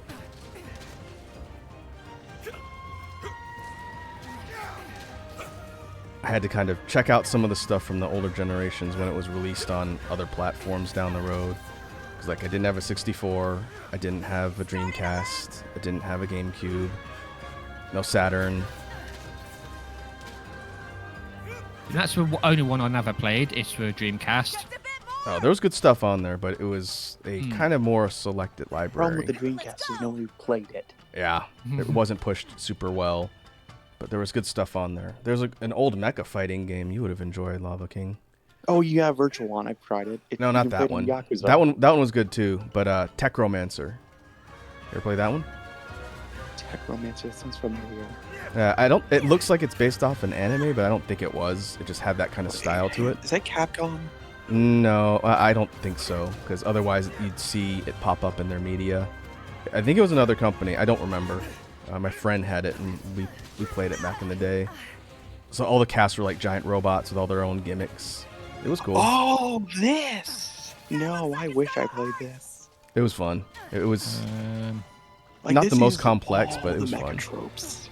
Yeah. You had like the magical girl robot. You had like the kind of Gundam style robot. You had the big like all the guns type robot. Yeah, it was you got cool. a Pat Lava, you got a Basinga. No, my trap. Dead bunny. Carve, carve, carve. Arlad That's says Oh, PS1 with freaking Crash God, Bandicoot. Borat. 2 and 3 Mortal Kombat 4 and some demo discs. Mortal Kombat 4. I don't think about that one very often. Imagine a world if Capcom didn't constantly put their fighting game money into Street Fighter. We'd probably see another Darkstalkers game. That'd be nice. Another game I would like them to do or bring back out is Dino Crisis. Yeah, Okay, see, I saw something on Reddit, and that made me think, okay, the next Resident Evil should just be a spiritual successor to Dino Crisis. I think Snake was saying when they did that, the survey of properties you want to see, and they asked people to vote on stuff, I believe Dino Crisis was number 1. Yeah. Yeah, because honestly, Or Resident Evil should just do that, like this Resident Okay. Evil Fossil or whatever. Oh, Reaver? Soul Legend Reaver? of Khan? Oh, yeah, Legacy of Kain. Kane? Yeah. Kane, that's the one. Yeah, That's- I actually remember, like, the guy who voices Clive in FF16 says he wants to do that, and I say, I heard him and watched a full 3-hour, like, retrospective on the Legacy of Kain series. It's like a documentary, and yeah, he could do it. I think it comes down to rights. Who owns Legacy of Kain? Yeah, I don't 'cause if know. the company who owns it technically is, like, doesn't exist anymore, then who does own it? If a company doesn't exist, it goes back to abandoned games. No, they were acquired by somebody. Whoever owned it, I think, is owned by a larger company. I just don't remember who it is. Oh. Square. Sorry, that says Mother 2 on the SNES. I never did play. I have urgent quest for the fish. In May 2022, Embracer Group acquired the Legacy of Kain IP alongside of Square Enix Zero. Crystal Dynamics for $300 million. In sequels, remakes, and remasters of the Legacy of Kain franchise, among others. Oh, that's good. So they're owned by Square. No, they got bought from Square. Oh, okay. From a company that says, yeah, we kind of want to do stuff with this series.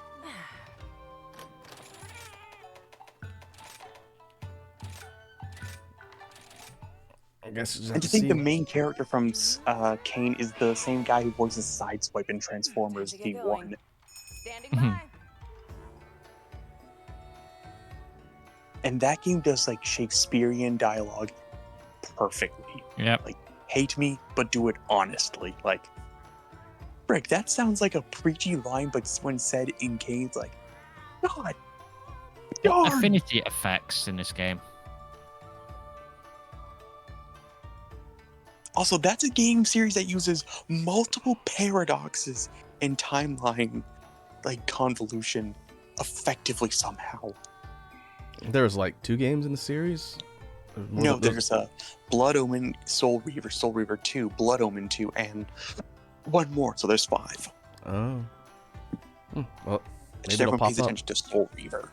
What Yeah, does I never played affinity that affect series. in this game again? Oh, sorry, that's what you were asking. Affinity is crit rate. So having it minus affinity doesn't really matter much. It means you have a chance to do a negative crit, which is less damage. It's not great, but it's not going to break your game at this point. It just means you're going to do a little bit less DPS. Waku, the Castlevania Anniversary Advanced Collection on Steam is worth about like $20. Oh, okay. So yeah, you can do that if you want. I may have to check that out. All I remember is playing Circle of the Moon on the initial launch hardware for the Advance and not being able to see anything because it had no this was backlight. during back when there was no backlight. Yep. So the next game, Harmony of Dissonance, it's like, we gotta make this super bright, cool. Unfortunately, now down the line, it looks super jarring. It was Aria that they got it right. And also, there's something magical to me about Portrait of Ruin because, like, at a local game store around the corner from where I live, they had Portrait of Ruin that I was gonna buy for like a trip I was going on. Until, like, when I go to the store the day before the trip, it's like, yeah, sorry, we sold it. Oh, darn. So good I game. go on this trip to see my brother in, like, Florida or whatever. And I go to an EB Games, like, I'll just buzz around because I'm bored. It's like, holy frick, it's the game! And this was, like, got a in new one. 2018 or 17. Like, when you travel across a continent and find the very game you're looking for, that is the gaming god saying, you were destined to play this game. So you played all the way through it? Oh yeah, I beat it and I loved it. Yeah, it's a good one. We're gonna look at that one. One of the next best week. weapons is actually a Saint Seiya reference. Hey, real quick, That's fine. Equestrian Alaskan is here. What's up, Equestrian? Welcome to the Hello. stream. I am here with Red Dragon. You can see on screen, and in the background, in the ether, is Lavaking. I'm talking about all sorts of stuff while we hunt monsters and try and get Red Dragon through high rank. Now we're fighting Juratotus, the mudfish. This should be the last one until I get to 5 stars high rank, I believe. Yeah. And speaking of Castlevania, I want to know if Konami will put the 2 PS2 games and the N64 games in a collection. I don't know. They were... Well, the Nintendo 64 games were not very good. I played the first one. One was not good. The other one was actually more of like a basically we're going to do this again, but better with a werewolf. Yeah, that was the one with... Legacy of Darkness. Yeah, Legacy of Darkness. They didn't have a good 3D one until the PS2. Lament of Innocence was good. Legacy of Darkness, because I think it's done where you can't use Darkness twice for titles. They did Curse of Darkness. That was the second PS2 game with... Yeah, that was Leon Belmont. Like, this is how all this started. Yeah, and Leon was in the first one. It was Hector in the second one. The summoner guy that was in the Castlevania series. No, Curse of Darkness was Hector. Lament of Innocence was Leon. Yeah, that's what I said. Because I actually do miss how I did like it, that every game is actually like a musical like theme and sad stuff. I don't think Hector was technically a Belmont, though. He was the one who could summon. No, Hector was... he just worked for Dracula during like Castlevania 3's background events. But he was like, okay, well, he's gone. Screw this noise. I'm out of here. Yeah, I never got to play Curse. But you guys might remember, it's been a while, but a long time ago on a Monster Hunter stream, back when Plups and I were playing Base Rise, so this is probably like 2 years ago now, we were talking about Curse of Darkness, right? And Plups had seen the Netflix anime for Castlevania, which is very good. And It one is of the very good. There's the two characters, Hector and Isaac, in the Netflix series are from Curse of Darkness. And Hector's design is kind of more or less unchanged. His hair's a little shorter. But Isaac, the other dude who's opposite him in the series, the black guy, he was very different in Curse of Darkness on PS2. Like Isaac is very much like all whispers and quiet and like subtlety and like action. Isaac in the game, one of the most loudest characters you can think of in design. He had the most ridiculous outfit. If you don't know what I'm talking about or weren't there, like his outfit in that game looked more ridiculous than anyone from the fighting game, and that's saying something. Yes, he's wearing like goth stripper gear is the best way I can describe it. It's pretty funny. Castlevania, we're gonna make a fighting game. Who should be our character? I know. Let's get the guy from Death Note, and not someone like Vampire Hunter D. I found out later, after that stream, like way later, that for Curse of Darkness, it was actually Kojima, I forget her first name, but the lady who did like Symphony of the Night and a lot of the really classic art. Oh yeah, it was still her for Curse, so she must have just been trying to work out some stuff with Isaac, because all of the other outfits are really kind of like, elaborate, like aristocratic and whatnot. Yeah. And then you have Goth Stripper Boy. Maybe she just wanted to switch it up. What were you thinking? It's memorable. It's definitely memorable. Like, just Google Castlevania Curse of Darkness Isaac. If you folks watching don't know what I'm talking about. Safe search on. Don't do it from a work computer. But it's a trip. He's wearing like these weird elastic pants that just barely cover his crotch, and like this armor piece around his body, which makes no sense. It's nutty. Like, I'm not gonna dump on someone's character design, but it's an insane outfit. Oh yeah, this guy looks like he's wearing thorns. Yeah, I think he's got tattoos, and then it's hard to tell the tattoos apart from the armor pieces because they're like chained together. It's definitely something. This looks like this is very much Iron Maiden fetish gear. Yeah, it's like an OC outfit, Don't steal. But hey, sometimes people Not want to. Not even having Liam O'Brien as the voice could save this character. He was over the top in the games, like personality-wise too. He's just like, I'm evil. I And the like thing is, being evil. You can actually look up his. There's actually like a art of his like Curse of Darkness looking like. Yeah, that's pretty tame. It was toned down. It was less toned down in the game, the final version. Yeah, like I said, when you make Castlevania Judgment look subtle, that's definitely saying something, because that's a fighting Yeah, game. it's like, okay, if this looks not as bad, you messed up bad.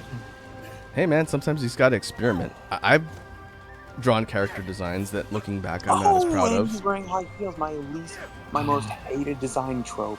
He is wearing You heard heels. it here, right? Like you just said, he draws porn. No, I didn't say that. Wait, I said what? I said I've drawn character designs that I don't think I would stand behind now. And you guys will probably never see those, so don't worry about it. I'm sorry, Raku's name is Lucky? Huh? I don't know, it What? sounded like Red Dragon said Lucky draws. No, I corn. said you heard it here first. Raku drawn porn. I don't think I said anything about Lucky. Or Oh, for sounded some reason Lucky. when you said Raku, I thought you said Lucky. Ah. Now, see, if I did that, then I would probably make a lot more money than I do now. I'd be on a very Corn, different career Raku. path. Don't draw corn. Just make music. You're good at that.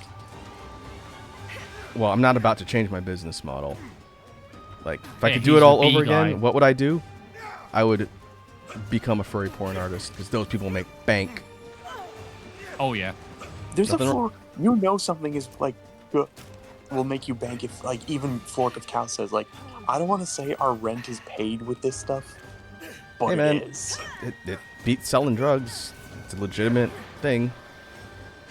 Like, gotta explain to someone who doesn't know how it all works is going to be uncomfortable, I guess. But I respect the hustle. I don't make a dime off my art, man. I just do it because I want to. I don't. Guys should definitely look up like the Curse of Darkness manga art. Oh god, there's a manga? Oh, no. Is that Yes, where the it's characters actually came good. from? See, okay, so it actually even explains Hector's design. I mean, Isaac's design, because before like the whole whatever that was, he actually dressed similar to Hector, because he was like a soul alchemist or whatever the frick. Yeah. But then I guess he was kind of like, oh no, Dracula's dead. I was defeated by Belmont. Sees a crystal ball and Hector being happy. Yes, I'm going to do this now. So it was a villain Bro arc saw that caused him to his change friend his being outfit? not maidenless, and could not accept it. Well, I'd be lying if I There we said that go. was boring. It's definitely not boring. Become maidenless again, Hector. Join me in maidenlessness. Going the wrong way. No. I don't want to do that. Goth incels. I would love if Sega re-released the adventure games. No. Castlevania? What? No. Sega. Like Sonic Adventure. Oh, Ah. but my second guess would have been Final Fantasy. When you said that, I was thinking about what you got Atari's point-and-click adventure games, where What? you have to. Did you guys not hear me say Sega? No. Okay then. Oh, I'm going to show my age now. The ones where you have to type in what you're going to do, like Yeah. open door. Yeah, like the text adventures. I Oh remember god, those. DOS games. Yeah. Like Muds. I'm not that old, honest. Let's see. Open door, What walk I left, really want Sega to do closed door, actually lock. like instead of Phantasy Star Online, just give us the actual like Phantasy Star, like the Avengers. That's one I would be interested to see if they did like a remastered collection of like the old PSO They kind of game. did with the first game, but it was Japan exclusive. Not PSO, just the Fantasy Star stuff you're talking about. Because I never got into that series. I just it didn't It's cross paths actually with pretty I good. My biggest played them. criticism is they really need to work their technique in spell names, because Mm. you know how Mega 10 has silly names for their spells? Yep.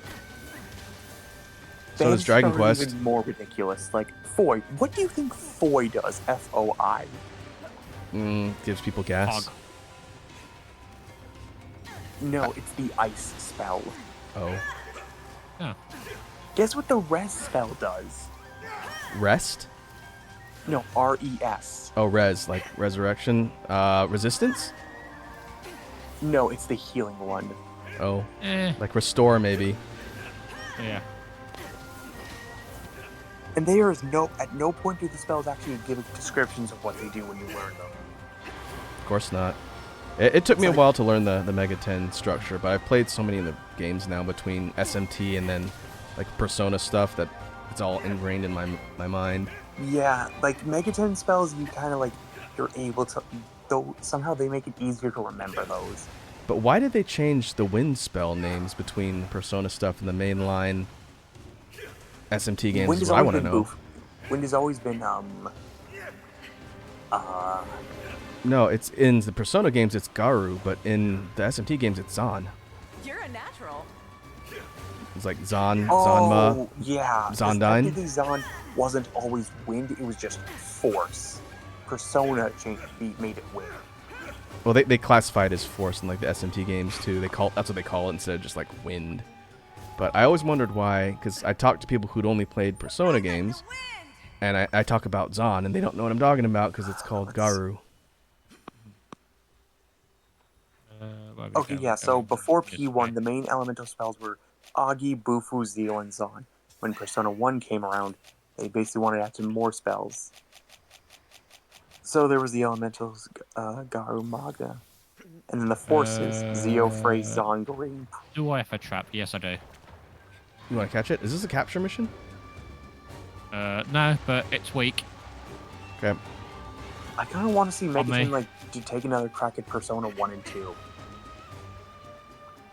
Like do a P3P kind of remake. Honestly, maybe not put so much into a remake, just like just bring back the remasters. Well, weren't they gonna release Innocent Sin at some point? Or Soul Hackers? One of those two was gonna be part of some collection. I don't know. Yeah, it's not series I've played, but I remember people talking about them. Honestly, I would play Soul Hackers, but then I learned you actually have to like beat a super boss just to unlock New Game Plus.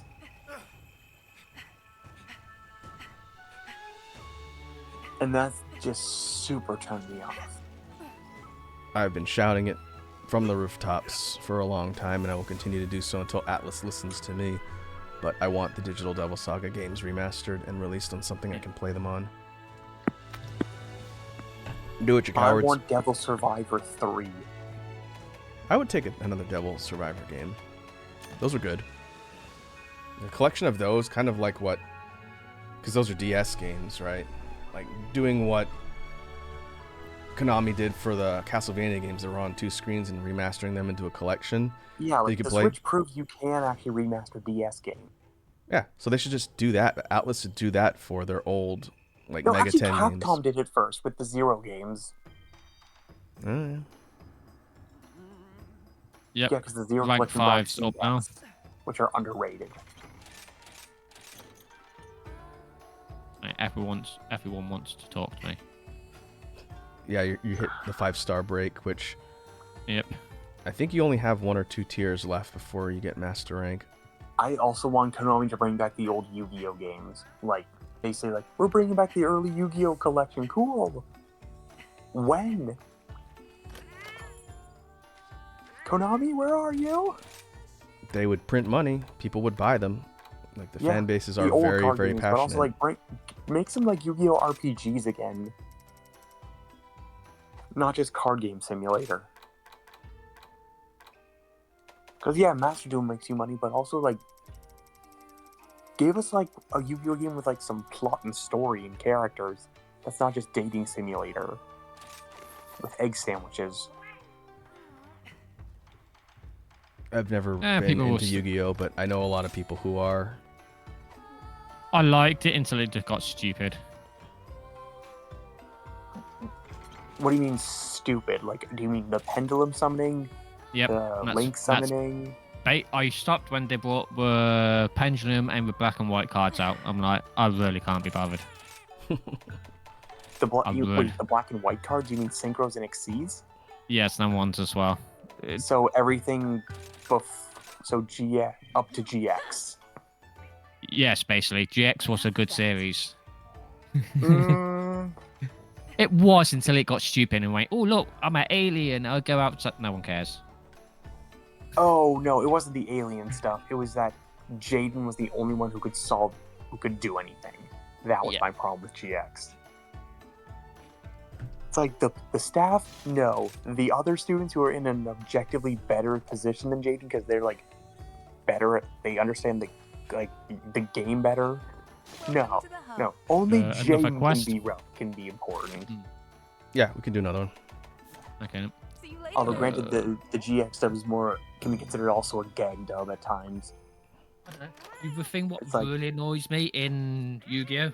Original Yu-Gi-Oh! Is Yugi cheated repeatedly. I've been waiting for you. Yes. And people go, but he didn't. Yes, he did. He cheated. And people go, oh no, but it's for Heart of Cards. He's a good duelist. No, he cheated. Yeah, the reason he's stacking his deck. You want to know they called that out in the abridged funny thing about series. the Yu-Gi-Oh manga, Red Dragon?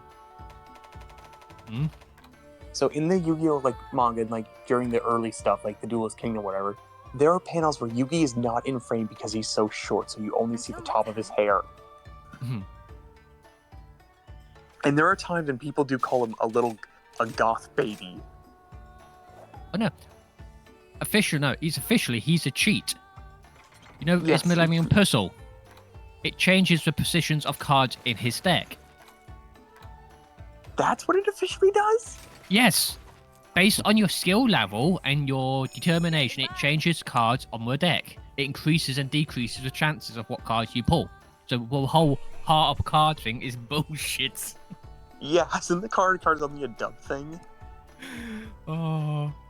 Because you got the eye what reads the thoughts, you got the key what unlocks the souls and all that rubbish. And his one is just stabs people. Yeah. His one is basically changes the card's layouts in his deck, which makes him a cheater. But how would that work in ancient Egypt, though? Let's make this a quick one. All I know about Yu-Gi-Oh! I learned from the abridged series. I never played the games, didn't do the cards. Never did watched the the cards. shows. I still play the card game. What It's makes the it problem even... is, there's the power creep is impossible to actually invest time in unless it's going to be the only thing you invest time in. And then it just sucks the fun out of. What makes it even more funny is when Yugi lost the Millennium Puzzle in GX, he lost his title World Championship. What is really fair?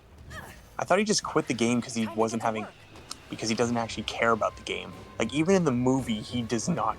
It's not the card game he cares about. I just keeps nutting. It's like, I can beat Yugi. I don't care. No, because in the first episode, he meets the Jaden guy. I don't remember. Oh no, that duel wasn't even like. Yeah, he beat Jaden, but that was never shown on screen. No, I mean in the first episode of the season, he runs into Jaden. He gives Jaden Kirby or Wing Kuribo or whatever. Oh yeah, no, he's like, here, kid, take this. Okay. Yeah. Wait, this He was still the real champion there. But later on in the series, it points out that other guy who has Destiny Heroes is the world champion. Oh yeah. Which also, means Maximilian Pegasus even says like the best 5 duelists are like Yugi, then Kaiba, then Joey, then Aster, then Jesse. It points out what you call it. It hints at him losing to Aster or whatever his name is, the Destiny Hero guy, in a fight. Although granted, I think Yugi kind of like lost interest in the game. So I was like, Yeah, I don't but- care anymore. You really shouldn't go. Oh, you're cheating, yeah, and then he loses after. I don't know why he done that either. My favorite part of Yu-Gi-Oh! GX Break is when the copycat kid sees a picture of Yugi and says, I've got it! That looks like it's gonna hurt. Arson! Or... Oh wait, I'm after the wrong monster. Yeah, we're fighting Ludroth, man. I'm not even paying attention. Whoopsie. I'm just letting you guys talk about Yu-Gi-Oh! I got no horse in that Like, race, but That's why I like the Celebrity Yu-Gi-Oh! Tournament, because they just use like the basic stuff and it's more interesting. It said like, yeah, my turn's gonna take 5 minutes, so you can go make a sandwich or go to the bathroom or whatever. I'll call you when I'm done. It's like, thanks. Like, people can now just straight up win the first turn. And I mean, like, the first, like, second turn. No, I mean the actual first turn. That's how bad the game has got. Yep. I prefer Magic the Gathering now. Oh, I want to get back into Magic the Gathering. I don't. It's way too expensive. Yeah, like, that's, I want that's a why I Magic the dipped. Gathering video game. That's not a mobile. That's not on mobile. I played Magic way back when it first was invented, and I played for a few rounds. What you mean in the alpha? No, when like the first series were released, because I had all like Yeah, the original. alpha. Is that alpha? Okay. Yep. So yeah, I had a whole bunch of cards. I actually still have them. I was gonna give them to Matt, but I didn't have room for my luggage. Oh, they're really, depending what alpha it is, it could be worth quite a lot. Probably. Yeah, you might be able to make it like $200 or something. But yeah, I didn't. One, I didn't know anybody else who played, and two, it was getting Depending if expensive they're to in maintain. good condition or not. Yeah, they're all. I Just would, if you still got them in good condition, I would, what you call it, send them off to get them graded. an appraiser. Yeah. Yeah, they're all just kind of in a box. They're not in like protective sleeves or anything. They're in decent condition. They're not all like tore up, but They're, you know, the Antique Roadshow over here in the UK. mm-hmm. There was a woman who found a folder of cards, went onto it and asked them, how much does this worth? Because they're just card game. And we're going, yeah, you're looking about 20 grand just for this first page. Was it Magic cards? Oh, yeah. Nice. It was all were like the Black Lotuses and all that. Oh, like the really rare cards. Black Yeah. Lotus. The fuck? But yeah, she's went, I had found these, and I was wondering how much they are, because apparently he wasted his money on this when he was younger. And the guy went, no, he didn't. He's That's a really... fortune right there. He had all, like, you know, with Black Lotus, he had the red one, white one, green one, all that on the first page, and he's like, I was watching him going, I wish. Man. If I can find the video, I'll put it up on media. Yeah, do it. Yeah, I don't think I had anything that rare, just based on what I had. But yeah, I don't know. Maybe they're gonna give them away, or if I can find out that they're worth something. There's like I do want to play card games, but man, I want affordable card games. No chance. Yeah, I don't think that exists. I think by nature they're designed to be an investment. I know there is an affordable one, Cards Against Humanity or Munchkin. Oh You yeah. could buy yeah. one set and that's it. You do what I say now. I really like a game that's been around a little bit. I tried it at PAX the first time many years ago, and then my friends and I all picked it up. It's not as complex as something like Munchkin or some of those other ones, but it's called Red Dragon Inn. Which, Oh hey, yes, I have that in the cupboard right next to me. Yeah, that's a good one. It's a fun game to play Yes. and with just like random people, and you can explain the rules real quick. It's got pretty decent amount of nuance with all the different characters and expansions. I've got like also 8. for other. Speaking of card games, I can't believe freaking like a Disney made one Look out! It's angry! that has like expansions. Well, they do everything, so What I'm you call surprised they didn't do it it? sooner. Blizzard made one before her Hearthstone. Oh yeah, there used to be something like that. World of Warcraft TCG. I used to run it, Mm. and I was part of the team as well. Oh cool. Until they turn around and go, oh yeah, we're so behind on the prize funding, we just can't be bothered with it anymore. I'm gonna get you! I still remember a card game, like I guess a card game, Pirates of the Caribbean themed card game set called like Quick Strike or something, that I once got for Christmas. And never have I like seen other things of that card. I've never heard of that one. Yeah, Oh, I can't remember what the card game was. There was one for PS2. And if you used the PlayStation 2 camera, it showed the cards in 3D when you place them down. Oh yeah. Is it Eye of something? I remember what you're can't talking remember. about. I didn't know anyone who had it because like all the peripherals and stuff was super expensive to get the setup. Yeah. Oh, Eye of Judgment. There was a... that doesn't sound familiar. But there Yeah. was a game shop near me years and years ago when, yeah, we're just selling all the boosters because no one ever buys them. So you can pick them up for like 90% off. So me and my family, my brothers did, and went, yeah, okay, then we'd buy it. And they played it normally. It was a really neat concept, but I remember like it's basically like the Steel Battalion equivalent for card games. All the stuff you have to invest in just to play the thing. Yeah. I have something. I have debt. I have loan sharks. I really thought like motion control and camera-based stuff was going to be the future. All right, let's see what we have. It was a lot later, but like when you had like the Kinect and all the other stuff on Sony back then, it didn't really take because people weren't going to spend thousands of dollars or whatever.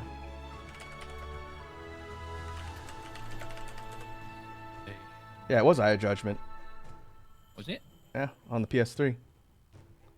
Yes. What was PS2?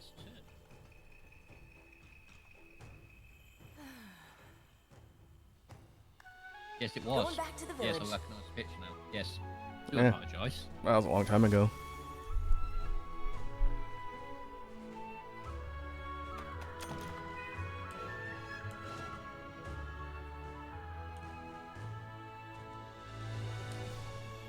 But yeah, and that was quite a fun game.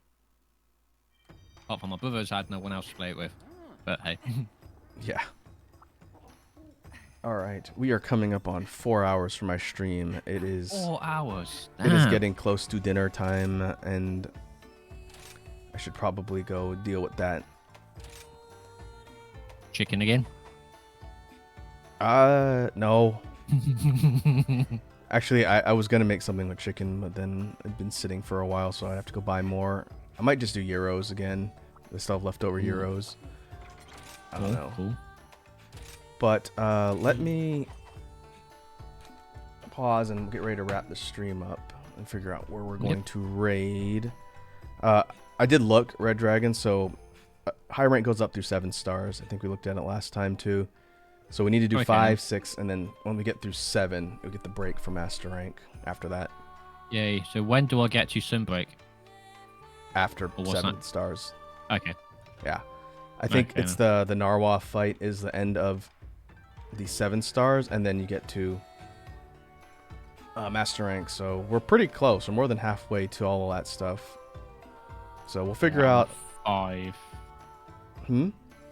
I'm on 5, so I need 4 more quests, or 5. Hit 6, then hit 7. Yep. And then I still need to farm for gear. Yep. So we'll figure that out.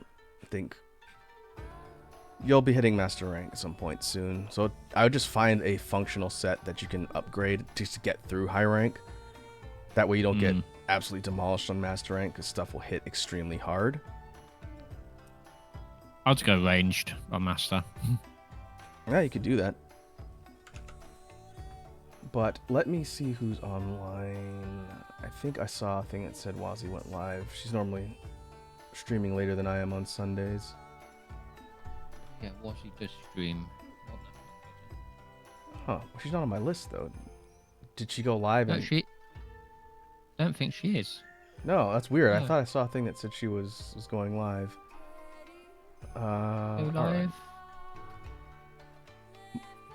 Oh, Yeah. the last broadcast was 3 days ago.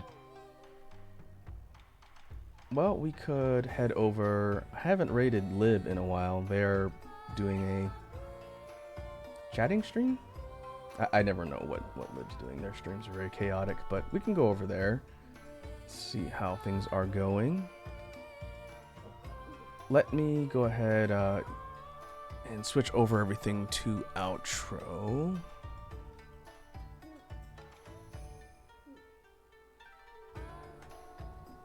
You know, I'll take care of the in-game stuff in a sec. So I gotta go figure out the schedule for next week.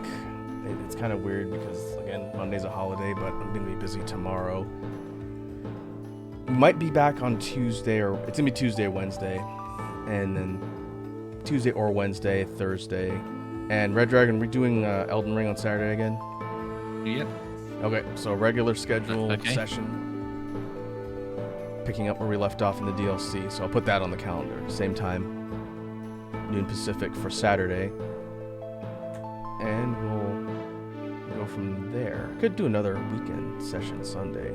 I do want to do another jam stream. So maybe we'll do it during the week for once. But either way, thanks again for hanging out, folks. And thanks for jumping in on the discussion on the chat for Red Dragon and Lava. It's good, good talking to you, gents. Yep, likewise. Yeah, you're muted if you're trying to talk to us, Lava, but we're wrapping up, so. Either way, again, good hanging out today. We actually did get some stuff accomplished, so we'll keep chipping away. Yeah. And we'll be back in the next one. So we'll get the raid kicked off, and we will go see how the bear's doing. Have a good night, everybody, and I'll catch you later. Bye-bye.